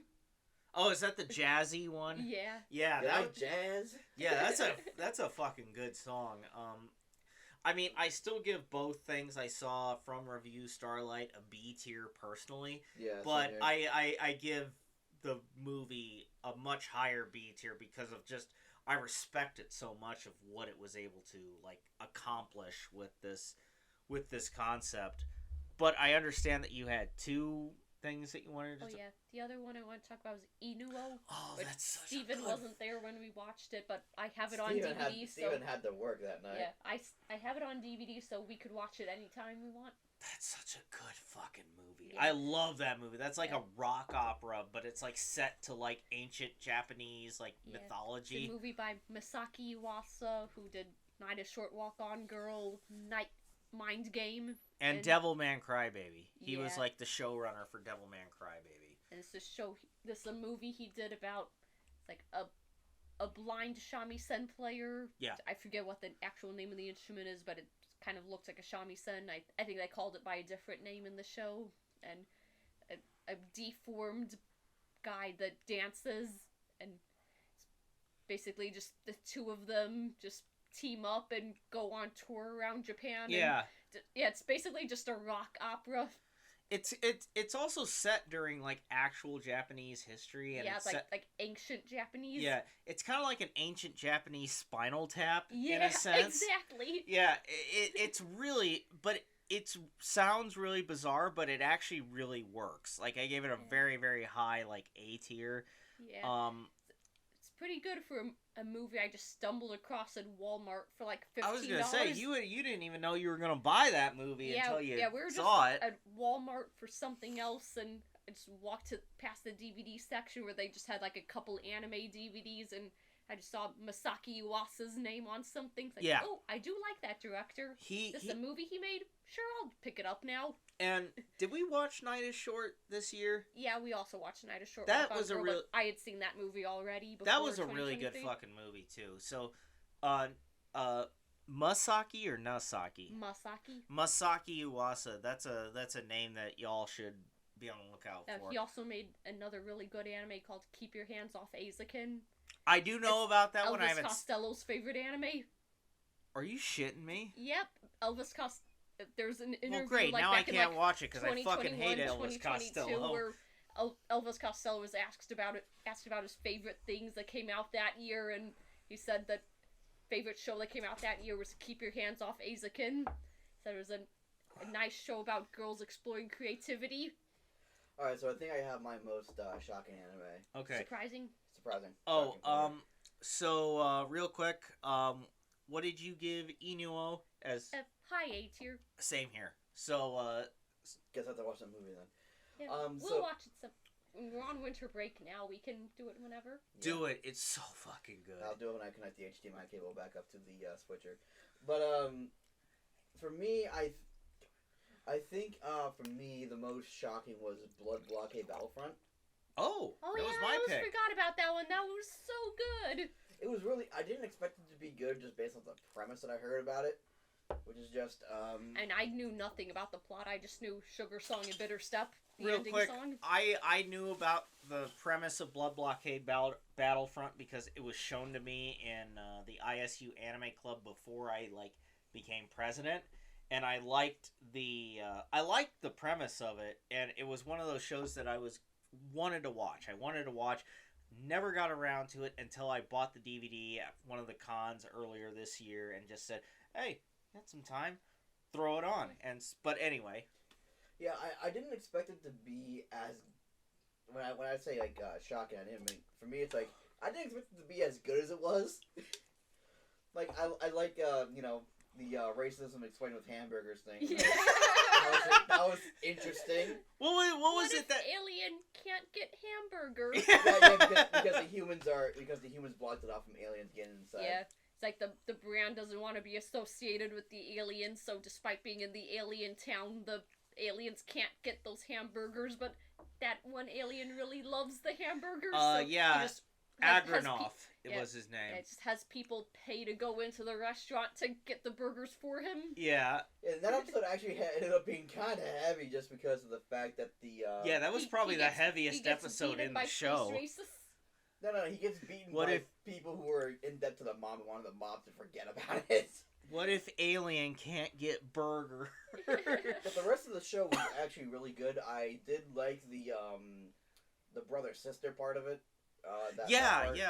That was really good. And how I found out about Blood Blockade Battlefront was that there's this one weeb game that I used to play a lot called. It's another one that Love Live fans may know about called Bandery. It's one that's kind of like Love Live, but it's about actual bands.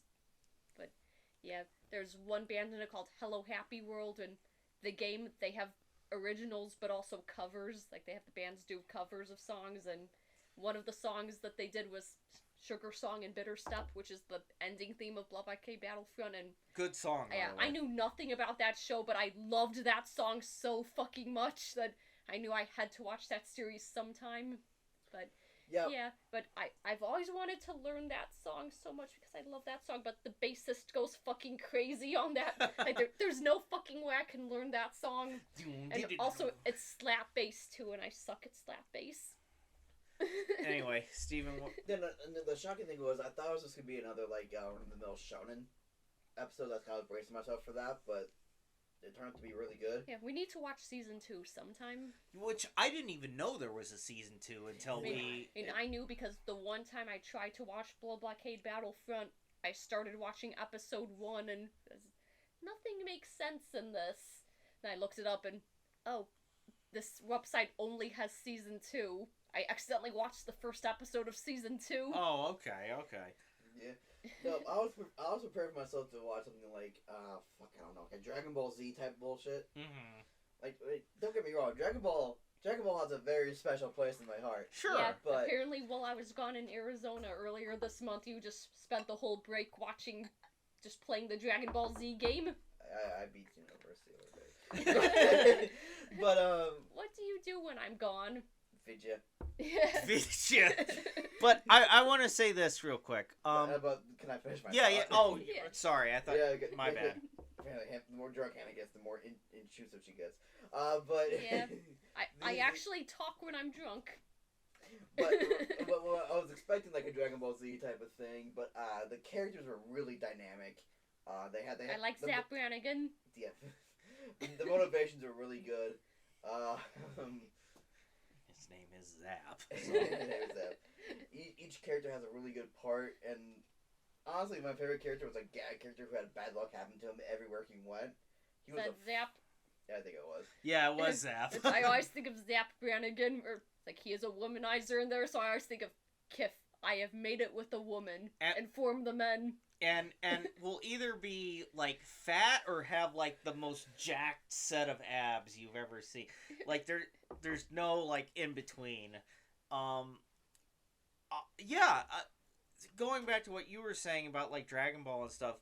What I was thinking, like I thought this was just gonna be like seasonal, like typical 2016 shit that was just forgotten. And that's kind of also another panel that I want to do, like, seasonal bangers that you forgot were bangers, and Blood Blockade Battlefront would be, because that came out in 2016. Yeah, right? And would have been absolutely buried by like ReZero. By ReZero and by Hiroaka. Yeah. I mean, ReZero is the better of the three. I mean, I don't really watch ReZero or Hiroaka. I watched the first. The only ReZero thing I know about is all of the porn of Rem that I was exposed to just being on the internet in 2016. Yeah. Yeah, that'll happen. But that Blood Blockade Battlefront definitely was the most surprising for me, just because of how it pulled off its story. It was very good. So good. I would agree with that. And definitely I will. Once I find some time to show season 2, or any of you guys want to watch season 2, we will watch season 2. I mean, I already have my club picks for like the next few months. Yeah, because you're loaded up on DVD. Same here. So you're just gonna leave it in my lap? All right, got it. You can always go through my DVD collection if you want something. I could, however, those are yours. You can. We live together. My stuff is your stuff too. We'll talk about that later. Okay, now we're gonna move on to most disappointing. Oh, I have one for that. Go ahead. Air. Yeah, I'll go first. Go ahead. Air. Yeah. That was on my. That was one of my choices, but that was the weakest Vic Mignogna showings I've ever heard in my life. Yeah. Not because let's let Hannah cook first. From Studio Key, we had seen Clanad, Canon. Angel Now, Beats. we're going for like Air was the first thing Studio Key ever made, so I went into it with high expectations, but the whole show just seemed like a going everywhere like mess. Not Like, to mention how they did that time skip bullshit too. Yeah, the time skip is what screwed it over for me. Which, in the time skip, Jay Hickman actually gives a very good performance as the. Like the voice actors and actresses did a great job in it, but it feels like that was it the Doctor Who, the one right after Matt Smith. Oh, where it was like really good casting but shit tier writing. Which is good because I fell out of Doctor Who after Matt Smith. Probably a good choice. I was into Doctor Who in middle school. Anything that came out after middle it's back school, to I didn't Tennant, watch. but they handicapped Tennant with a whole bunch of bullshit. But we're gonna move on beyond that. Yeah, but we're not talking about Doctor Who right now. Yeah, no, we're not talking about. Okay. We're not talking about British anime. Let's be honest. Come at me. But no, yeah, that's what I felt like. Air did. They kind of like had a good. They had a really good casting, but it's just that the writing kind of fell flat. Yeah, it's like we had the first 6 episodes being like a kind of regular Studio Key fare, but then they have the main guy die and become a bird for the rest of it. He died because he was heartbroken. Yeah. Right. Which and then, was like, odd. 3 episodes with like time skip to his past self, and the rest of the series is him as a bird. Yeah. And when he is a bird, it's more of a story between the aunt trying to get custody of her niece that kind of became her daughter. Which was actually a really good arc. Yeah, it's like I wish that had been like the main push of the I just wish they didn't Studio Key it where she took her first 1,000-yard steps and then died on the face of the fucking concrete. Yeah.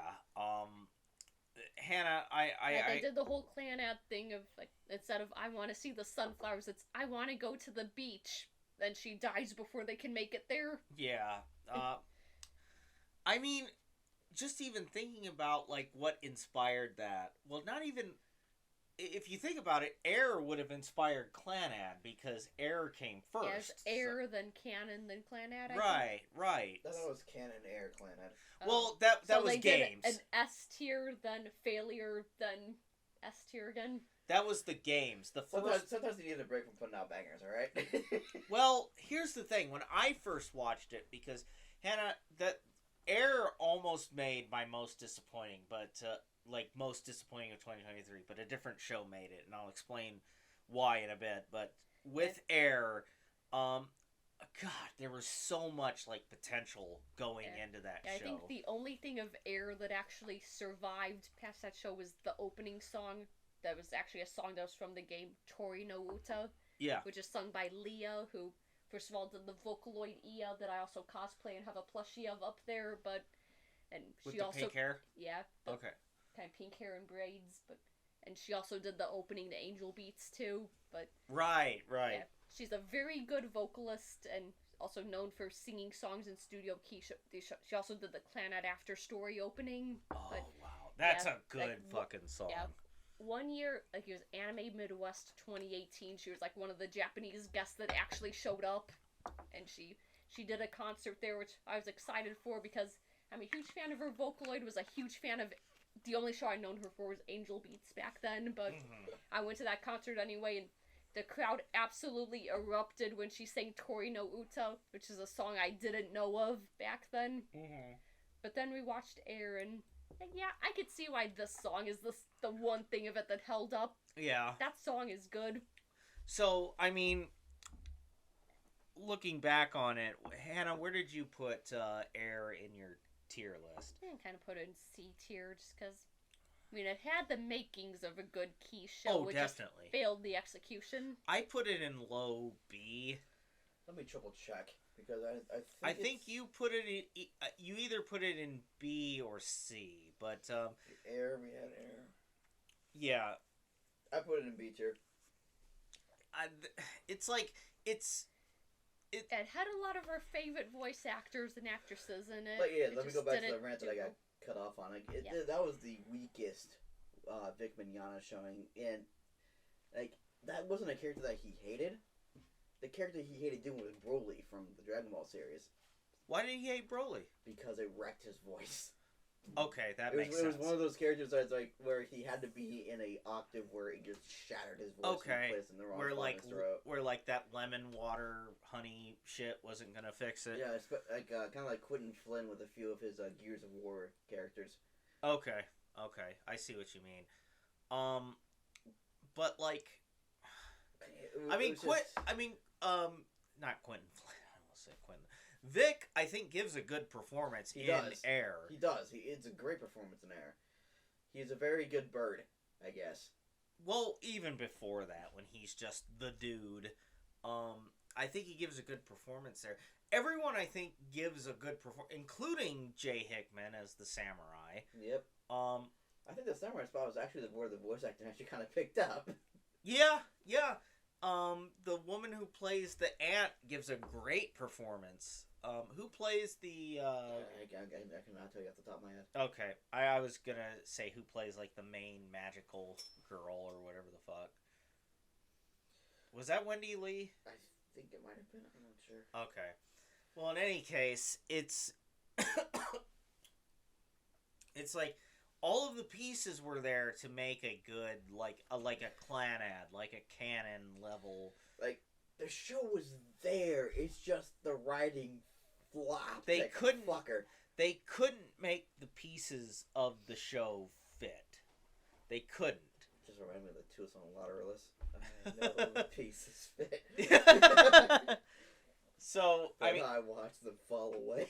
So we've got 2 B's and a C tier for Air, which honestly well deserved.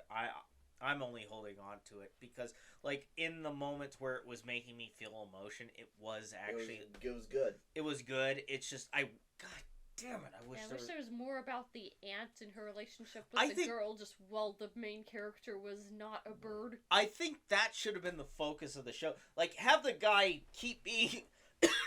Excuse me. Have the guy keep being like human, but have him be like the girlfriend or the boyfriend of the girl as they're trying to fix the relationship with the aunt. If I remember, this is going to be another thing to throw in your movie panel.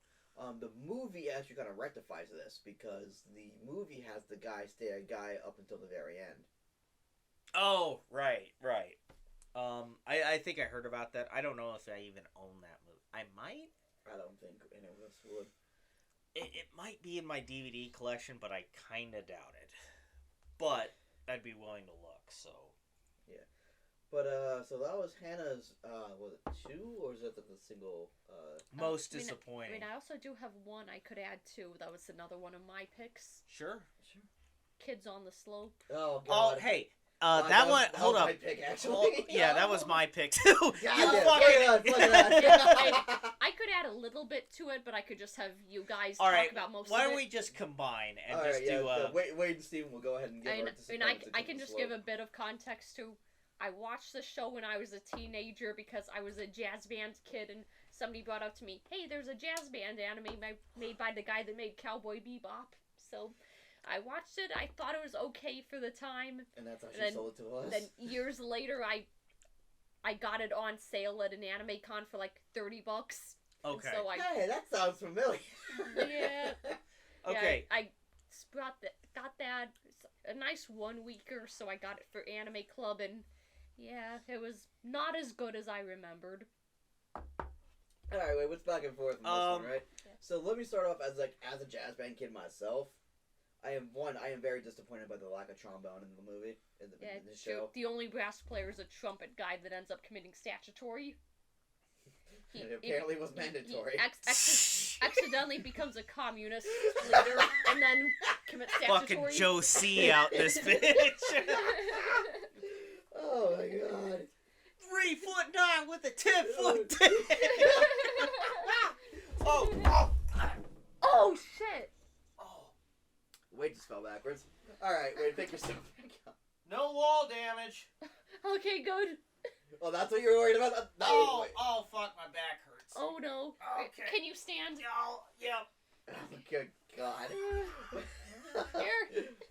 You need help? Hannah, I appreciate it, but I'm going to rip your arm off. Alright, we're going to do a little bit of a technical break here. Give us a sec. All right. I'm sorry. We might cut this out later. No, we won't. Yeah, no wall Hey, no property damage. Is the chair okay? The chair's fine. Okay. Man, for an Amazon chair, that's holding up pretty well. But for kids, You bought this dog shit off of Amazon? $113. Fuck off. What? 113? It was For the 2 dining room chairs and the dining room table. Okay. I don't even know why the fuck I fell over, but You John. laughed too hard. oh, we were laughing at Joe C. From anyone remember Joe C? Of course you don't, because you're not old enough. I mean, if I had to take a really big poke at this entire series felt like a Hinder song. It felt like Lips of an Angel. Yeah. I'm not gonna lie. Yeah, I didn't remember the love triangle being this ham-fisted. Can I just say who's the guy who voices Akio from Clanad? Oh, Andrew Love. He voices Centauro, the drummer boy. Other than Andrew Love's character, I hated everyone on screen. Yeah. By the end of it, No, we had I especially Chris Patton voicing the main character was like some mopey boy. hated him. Yeah. I hated the He main was chick. He was a very good what's his face from fucking Full Metal Panic. yes. Yeah. He's good in full, and he's a good he's voice. He's a very good actor. He's a very good Sosuke, but a very shitty. Yeah. I Actual hated. character you're supposed to take seriously. Who's the communist rapist? Oh, Brother June. I hated Brother June. Brother June is probably the worst So character. He's voiced by David Matranga, the guy that voiced Tomoya in Clanhead. I love David Matranga. David, listen, bud. That was not the role, no, yeah. Not even fire your agent. Just read the script a little bit closer next time, please. For The main girl in that was voiced by the voice actress that voiced Yukari in Girls in Panzer. I need a moment. So I love the You're part gonna put where you back on the floor. I love the part where they decided not to dub over the music in it. Though the one part where the girl sings, she sings in English, but it's just so Englishy that they should have just had the Japanese. I mean, they should have just had the English dub voices sing over it, but nope, they kept the original audio. Okay. Yeah, I mean that kind of gets Had the cringiest version of My Favorite Things playing. Oh, yeah. But here's the thing. Can't understand a single word she's saying. I only liked the dude that, what was his name? David? The drummer. The drummer. Oh, Centauro. Centauro and the guy who owned the record shop. Oh yeah, the main girl's dad. Yeah. The Those bass were the player in the band. Those were the only 2 characters I liked. Everyone else was shitty. The music was okay. I'm not like the biggest jazz fan, but that's not the reason why I'm kind of like hung up. Like the music was fine. It's just, yeah, it's like I was gonna say you're not gonna like jazz in front of all these 8 guitars you have in the room next to you. Like the kid that pretty much learns that they were a good bassist from accidentally becoming a jazz bassist. Okay, well, listen. I've pretty much exclusively listened to rock music my entire life. New metal. Not just new metal. I like. Yeah, you like glam metal too. Hair metal. I do like my hair metal. He likes cherry pie. Like, hey, look, the Brother June plot line would have made sense if it was like Brett Michaels. If it was Brett Michaels or Warrant, we would have had a good Yeah. If that was Rock. Warrant, I would have been. Oh, S tier, best anime I've seen all They year. would have tracked. But no, it's jazz, so it's always fucking. Oh, To be fair, this was set in 1966 to 1968, where jazz was the big music. right, and they would have. Except for that one actually, plot you line know- where that one kid that was obsessed with the Beatles forced the drummer to join his little Beatles knockoff band. Yeah. Which is actually interesting because the show is set in 1966. A lot of the original like jazz cats would have still been around. Yeah, it's like still would have they been even living. did have like a little dialogue line in one episode where they referenced John Coltrane dying, which he died like 1967, 1968. Yeah, so it fit in the timeline of that episode. And Louis Armstrong died around that time too. It's like done in the 70s. or maybe a little bit past that point. And also the show set in Nagasaki, which is like the big import town. There, Yeah. So it made especially sense after for the big American import in the 40s, right? Oh yeah, there even is the scene where they do their first jazz performance, and there's one like American soldier being racist to them. Yes, like, that was the line that I play didn't... that white jazz. Man, that was actually a line that I didn't think would actually... Play that funky music, white boy. That was actually a line I didn't... For its credit, I do like how it kept to the historical accuracy of the guy who was probably there since Korea talking about the Coon Jazz. That was surprising to me. Yeah. Are you sure you want to say that? Yes. I mean, it's historical accuracy language. Okay, that's I wasn't trying. An hour 55 in. If YouTube flags that, I'll let you know. Okay, well, I mean, I'm not mad at you or anything. I'm just mad at the censorship. And they do still fit it as like it's like when Centauro, who's like, they later reveal he's half American. Yeah, Centauro was about ready to beat that guy. I mean, then they eventually get Centauro to just leave the stage calmly, and then Brother June just starts singing some white jazz, just to get the American guy to calm down. And you guys are touching on some good points that like there's good elements in Kids on the Slope that I like, but everything else is just shit. They should have focused less on the love triangle and more about the jazz. Yeah, like more about the music. Yeah, this is why when I was 13, I stopped watching K-On! During season 2 because it stopped being about the music. Did you start in season 2? On accident. Another thing, like kind of like Blood Blockade Battlefront, I accidentally started watching season 2 before season 1, but I watched season 1 later. It was really good, but then I got like halfway through season 2, and then it became more just moe nonsense. I thought, where's the music? I came here for the music, and then I gave up on it, but I want to go back and watch K-On! Again now, because I love moe stuff now.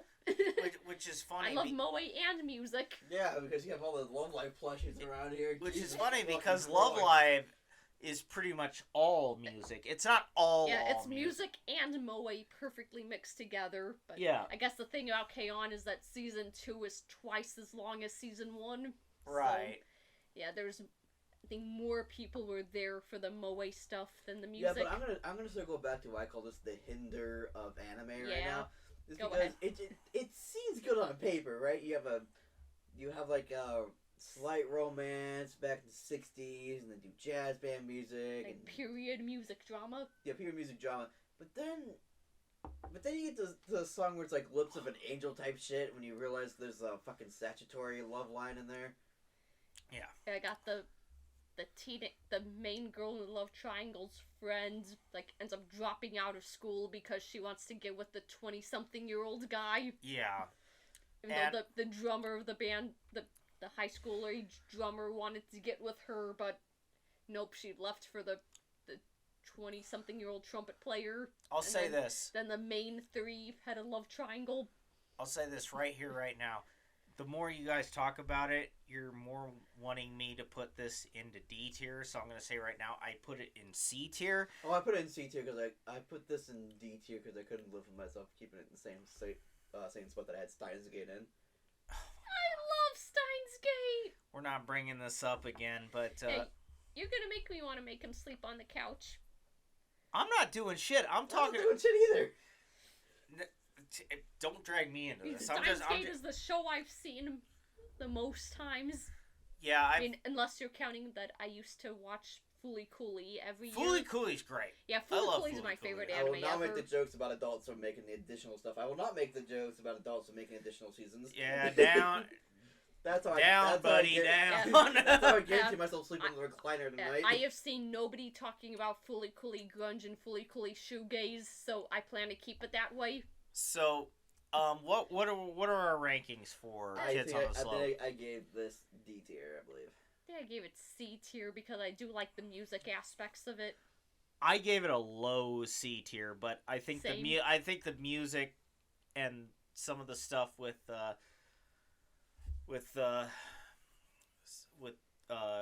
what's his name? Chris Love?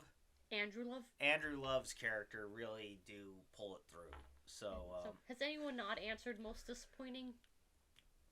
we had a tie to answer, and we kind of went with it. Yeah, we went. So Air and Kids on the Slope. Yeah, which is funny because Air was like my runner-up. So it would have either been me teaming up with Steven or me teaming up with you to like. And Air was my pick, so. And so the last category you wrote down for ideas was most entertaining / best drunk watch. Yes. Okay, so I kind of separated that. Drunk watch kind of implies the show has to be kind of stupid, which I threw Darling and the Franks in there for a second time because it's a drunk watch. But for the most entertaining, I'm gonna say Chainsaw Man. Ooh, yeah. I'll say this as kind of a. I'll say that as most entertaining. But I'll say it as my new, like, next to Attack on Titan and Demon Slayer, Chainsaw Man is absolutely my favorite, newest anime of, like... when I first heard the show was becoming an anime, the spheres of anime Twitter that I follow, which is, like, more kind of like the right-wing-ish people, were fucking excited for it. Yeah, I know my best friend Sarah...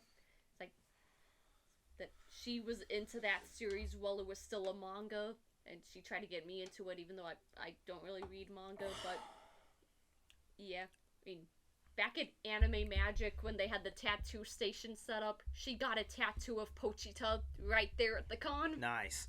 I'll say this for Chainsaw Man, why it's my favorite anime, is because of Denji as a hero. He's, like... Imagine having your hero strive for the middle class lifestyle. That's yes, he wants he essentially wants money. He wants booze and he wants boobs. Yeah. That's all he wants. Yeah, and he piece of shit. I actually do remember hearing somewhere that like the women in Chainsaw Man are like the most realistic anime women I've ever seen, which is apparently just because the guy that created Chainsaw Man just has a thing for unhinged women. Correct. It's like, apparently, just one time while he was in school, he had a girl just push him over while he was on his bike and just say, "I'm gonna steal your bike," which apparently just turned him on. So, yeah, apparently Power, the girl Power, he has 2 inspirations for that character. Eric Cartman and Walter from The Big Lebowski. I totally see it. I totally see it. I totally see it. But here's why I like Denji, is because, like, okay, let's do a juxtaposition between Denji and Aki. Aki admires Makima. Denji just wants to fuck Makima. Yes, that's why I like Denji, because Denji doesn't pull it. See, Aki wants the exact same things, but he pretends that it's all about the honor. True love. Yeah, it's all about the honor and love. Denji rips the mask off of all that shit. I want to touch her boobs. I want to touch her boobs. Yeah, I mean, I totally respect. It's like a character who isn't like a fucking simp. Because I'm tired of simpery, okay? It's like I mean, he's only the simp in the way is I want you to dom me. Yeah, in that kind of sense, which is more like transactional. Yeah.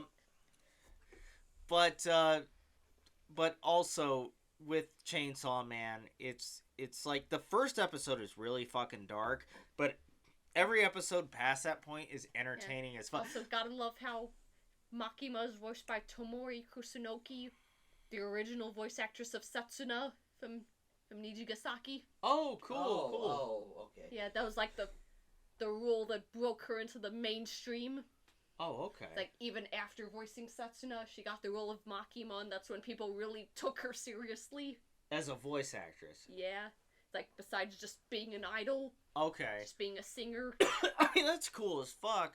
Yeah, and she's just like 1 year older than me, so like I think literally today, December 22nd, is her birthday, so she just turned 24. Nice. But yeah, that's what I like about Denji, is because he takes like the whole simping bullshit that Aki does, rips its mask off.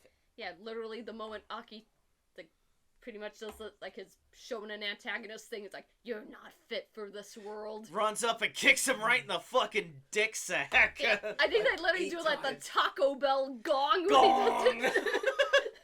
It was like a hotel. Like you know how he goes to certain hotels, Like you have like a little bell on it, go ding.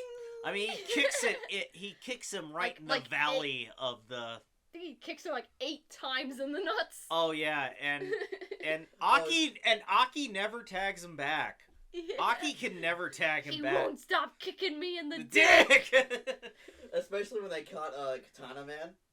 Oh yeah. Oh god, they just like they just wrecked Yeah. this shit. They wrecked That was like, fucking hey, hilarious. Aki, do you want to turn? That they're both just taking turns kicking him in the dick. Like, here, you take the left, I'll take the right. He's the guy that caused Himeno to die. Yeah, that was So Yeah. that's why they both super not The cool, ultimate bro. MILF. Yeah, super not cool, bro. And like, see, here's the thing. My friends are watching. Not these guys that I'm sitting here with. It's like, listen, guys, I hate to break it to you, but Denji doesn't worship these women. He wants to fuck them, and he realizes that Aki is a fucking simp. You have to understand that. best part about Yeah, this anime- Himeno was literally right there, but no, he wanted Makima. Yeah. You know what the best part about the show is though? It's set in 1997. Right. And Yeah, the it's year like- I was born, baby, the best year ever. Yeah, I just love how it's 1997, which like the Soviet Union still exists, and the AIDS crisis never happened because the AIDS devil got defeated. Questionable. I wonder if Oasis is still running around in 97 in this universe. I hope Is there so. an Oasis demon that they have to defeat? The Yeah, Liam it's called demon. Demon. The Liam Demon. Yeah, it's just Liam. All my people right here, Right now. You know what I mean? So yeah, Demon Slayer, I would agree, is like one of my most. Chainsaw Man, you mean? What did I say? You said Demon Slayer? Why was I saying well, because there are demons in Chainsaw Man. But yeah, Chainsaw Man is fucking great. Y'all are lying to yourselves if you say that like these women don't want to fuck Denji and Denji doesn't want to fuck them. You're deluding yourselves, okay? You know, get off the fucking liberal media already. But Oh, God. I guess what would my most entertaining be? Yo, how about we hear from Hannah first? Yeah, go ahead. I'm still trying to decide. You can go. God, I was the one who came up with this I mean, one off the rip. there were 2 shows I put on my drunk watch list that we never ended up watching this year. Can I do my most entertaining? Yep. Because Chainsaw Man was high up on my list, but like actually like S tier, A tier, it ended up in like high A tier. But the show that entertained me most, why don't I give you guys a hint? Here we gotta go. What 'cause show is she from? Nijigasaki. Oh, is it the Niji OVA? The Niji OVA and the Niji Nijion. show. Nijion? Well, we watched Nijigasaki this year. Oh, yeah. We watched Nijigasaki because I bought you the DVD. To be fair, when when I was singing, here we gotta go, 'cause I know. Yeah. He was pointing to my Mia Taylor Nesso. Yeah. Hey, you. Yeah, not to mention that the Nijigasaki just released all their love songs recently, and then hers was like the second horniest song on the fucking list. So- Yeah. And Nijigasaki, back in October, they released their 5th album, which every song on there is a love song, and Mia's is all in English, so it's like her song. So you could kind of hear there were some horny jokes me and Steven were making while listening to that song, and yeah, we ended up looking up the English lyrics for all of the songs, and yeah, we were just making a bunch of horny jokes about them. Let me. No, we weren't making horny jokes. We were saying, "Damn, these women are horny." So let me say that I really, really had a good time with Nijigasaki. Yeah, Nijigasaki's my second favorite Love Life series ever, behind Muse. And the reason why it was so entertaining is because all of the characters.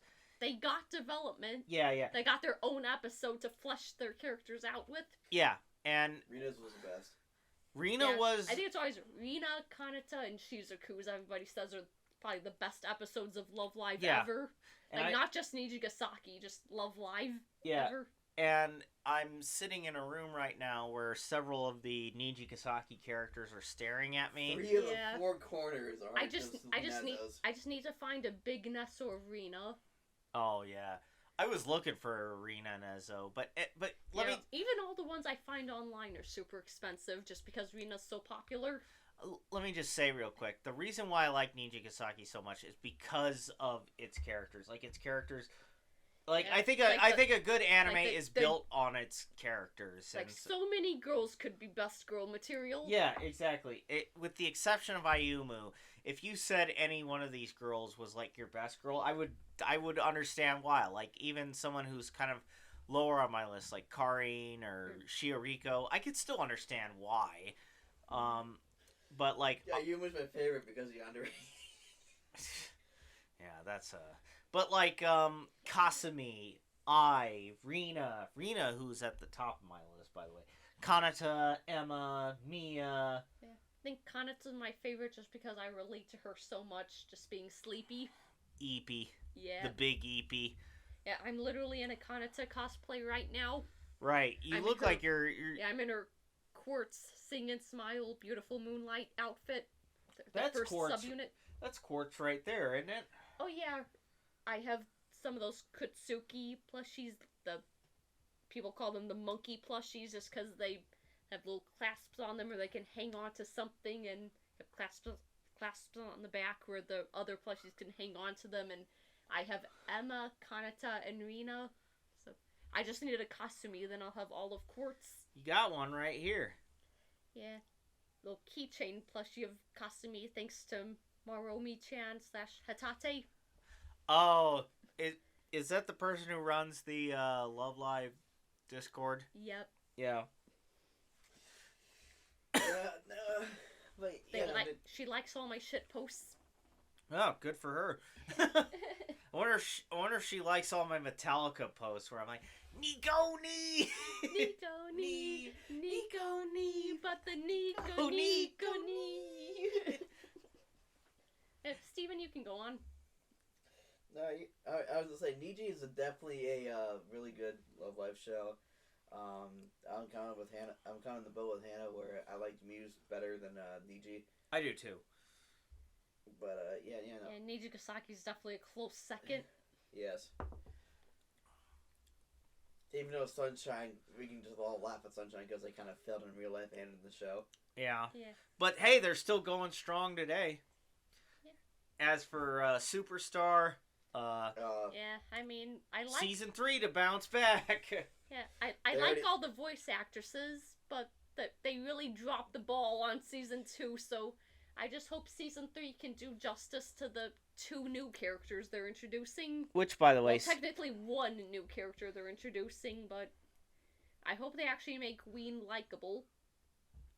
Which I want to say, Superstar was on like my short list of most disappointing of 2023 because it almost made Imagine for me, I watched it live. Yeah, when did it came out like 2022, right? Yeah. Okay. That's kind of what I figured. But yeah, I think that's unless you have like a most entertaining. Well, you did Chainsaw Man. You did. I don't think I shared one. Oh, right. I thought you said Niji. No, he brought up Niji, so I just kept talking. So yeah, well, I guess we're just waiting for Hannah's. And I guess I have 2 I could bring up. Sure.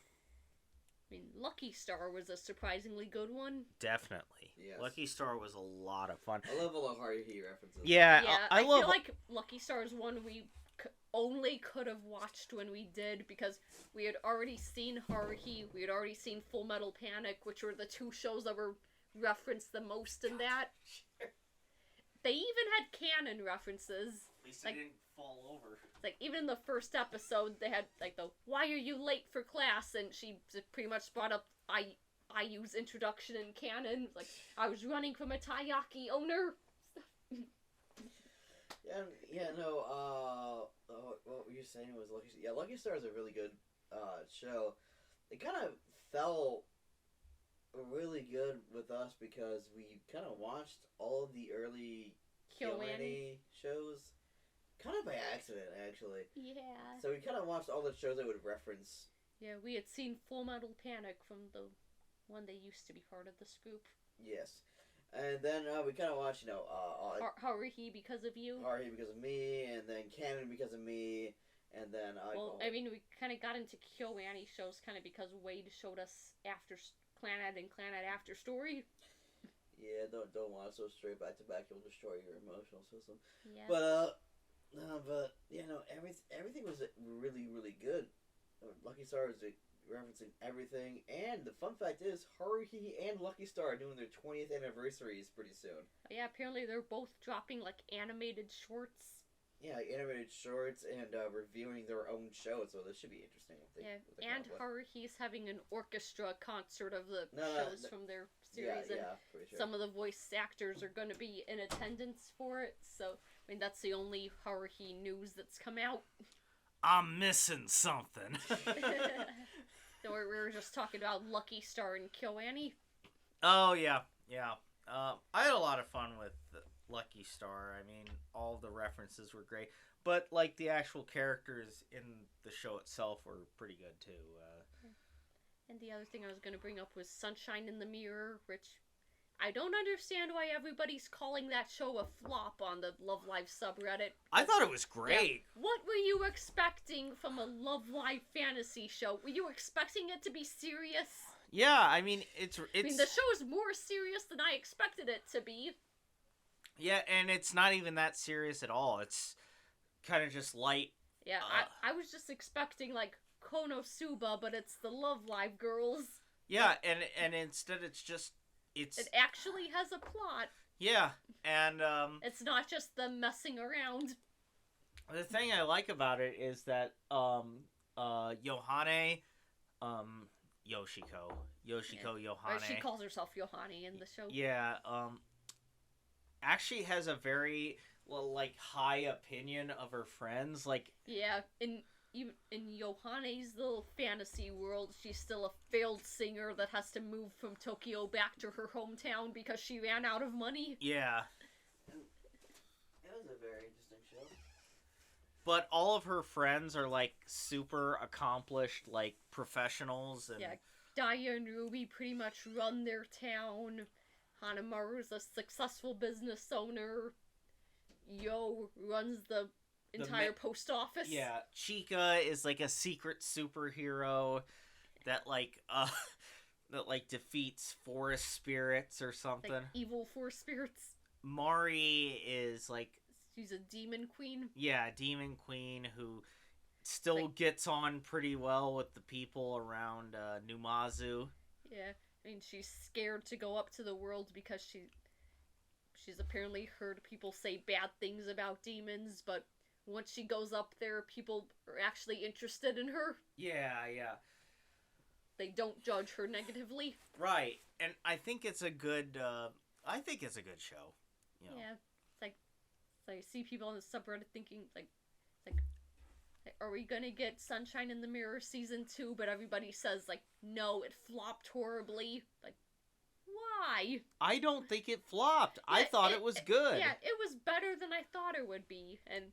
Plus, they're getting 2 video games for it. Yeah, and there were a lot of good songs that were released out of it. I think, like, either right now or just in a few weeks, Aqua's getting another concert, but it's just for the Sunshine in the Mirror songs.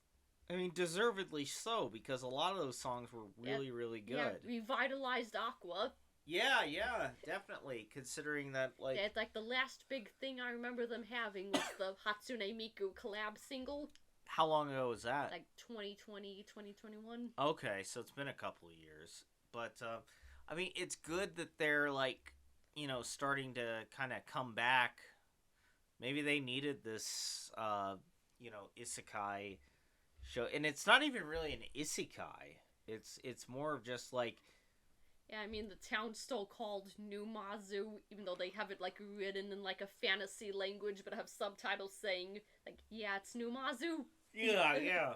And, like, Mari lives on the same island that that her hotel she lives in. Yeah, that which does that make her like Paris Hilton or something? Yeah, that's what I have in my Love Live lore slide. That yep, she's pretty much Paris Hilton. Yeah. Stop being poor. Which apparently that was a on, fake. On AliExpress, I did find that shirt that says "Stop being poor." I think I ended up posting it on my Instagram story, like, "Hey, at Mari cosplayers, this would be hilarious." Yeah. So, Steven, how far are we into this podcast? 2 hours, 19 minutes. Yeah, we should probably cut it off. Yeah. So we really appreciate you guys coming out here and doing a year-end review with Off the Balcony. We've had a fantastic year, despite the uneven nature of the year itself. We look forward. We had some high highs and low lows. Yeah, definitely. But we are looking forward to a very, very high 2024. Since we haven't done it, I guess we're going to do some housekeeping again. Just going to throw it at the end of the 2.5-hour podcast. It's fine. But we do have some links down below if you want to support us. We do have the GoFundMe link for the Conmobile, so we can go ahead and be in the singular Conmobile. Would be great. So we don't have to be in 2 separate cars for cons anymore. And then we also have the Advance the Channel Venmo link if you want to go ahead and donate to there. They can help us help us support us by keeping our Adobe subscription alive and going on with getting like better mics and better interfaces. So if you guys want to support there, thank you. If you guys want to support for the GoFundMe, thank you there. And that's all I got to say for the end of the year. We wanted to keep it nice and short. Thank you all for coming along on this journey with us. We will see you in 2024. Take care. Thank you for supporting us. Bye-bye. Stay frosty, everyone.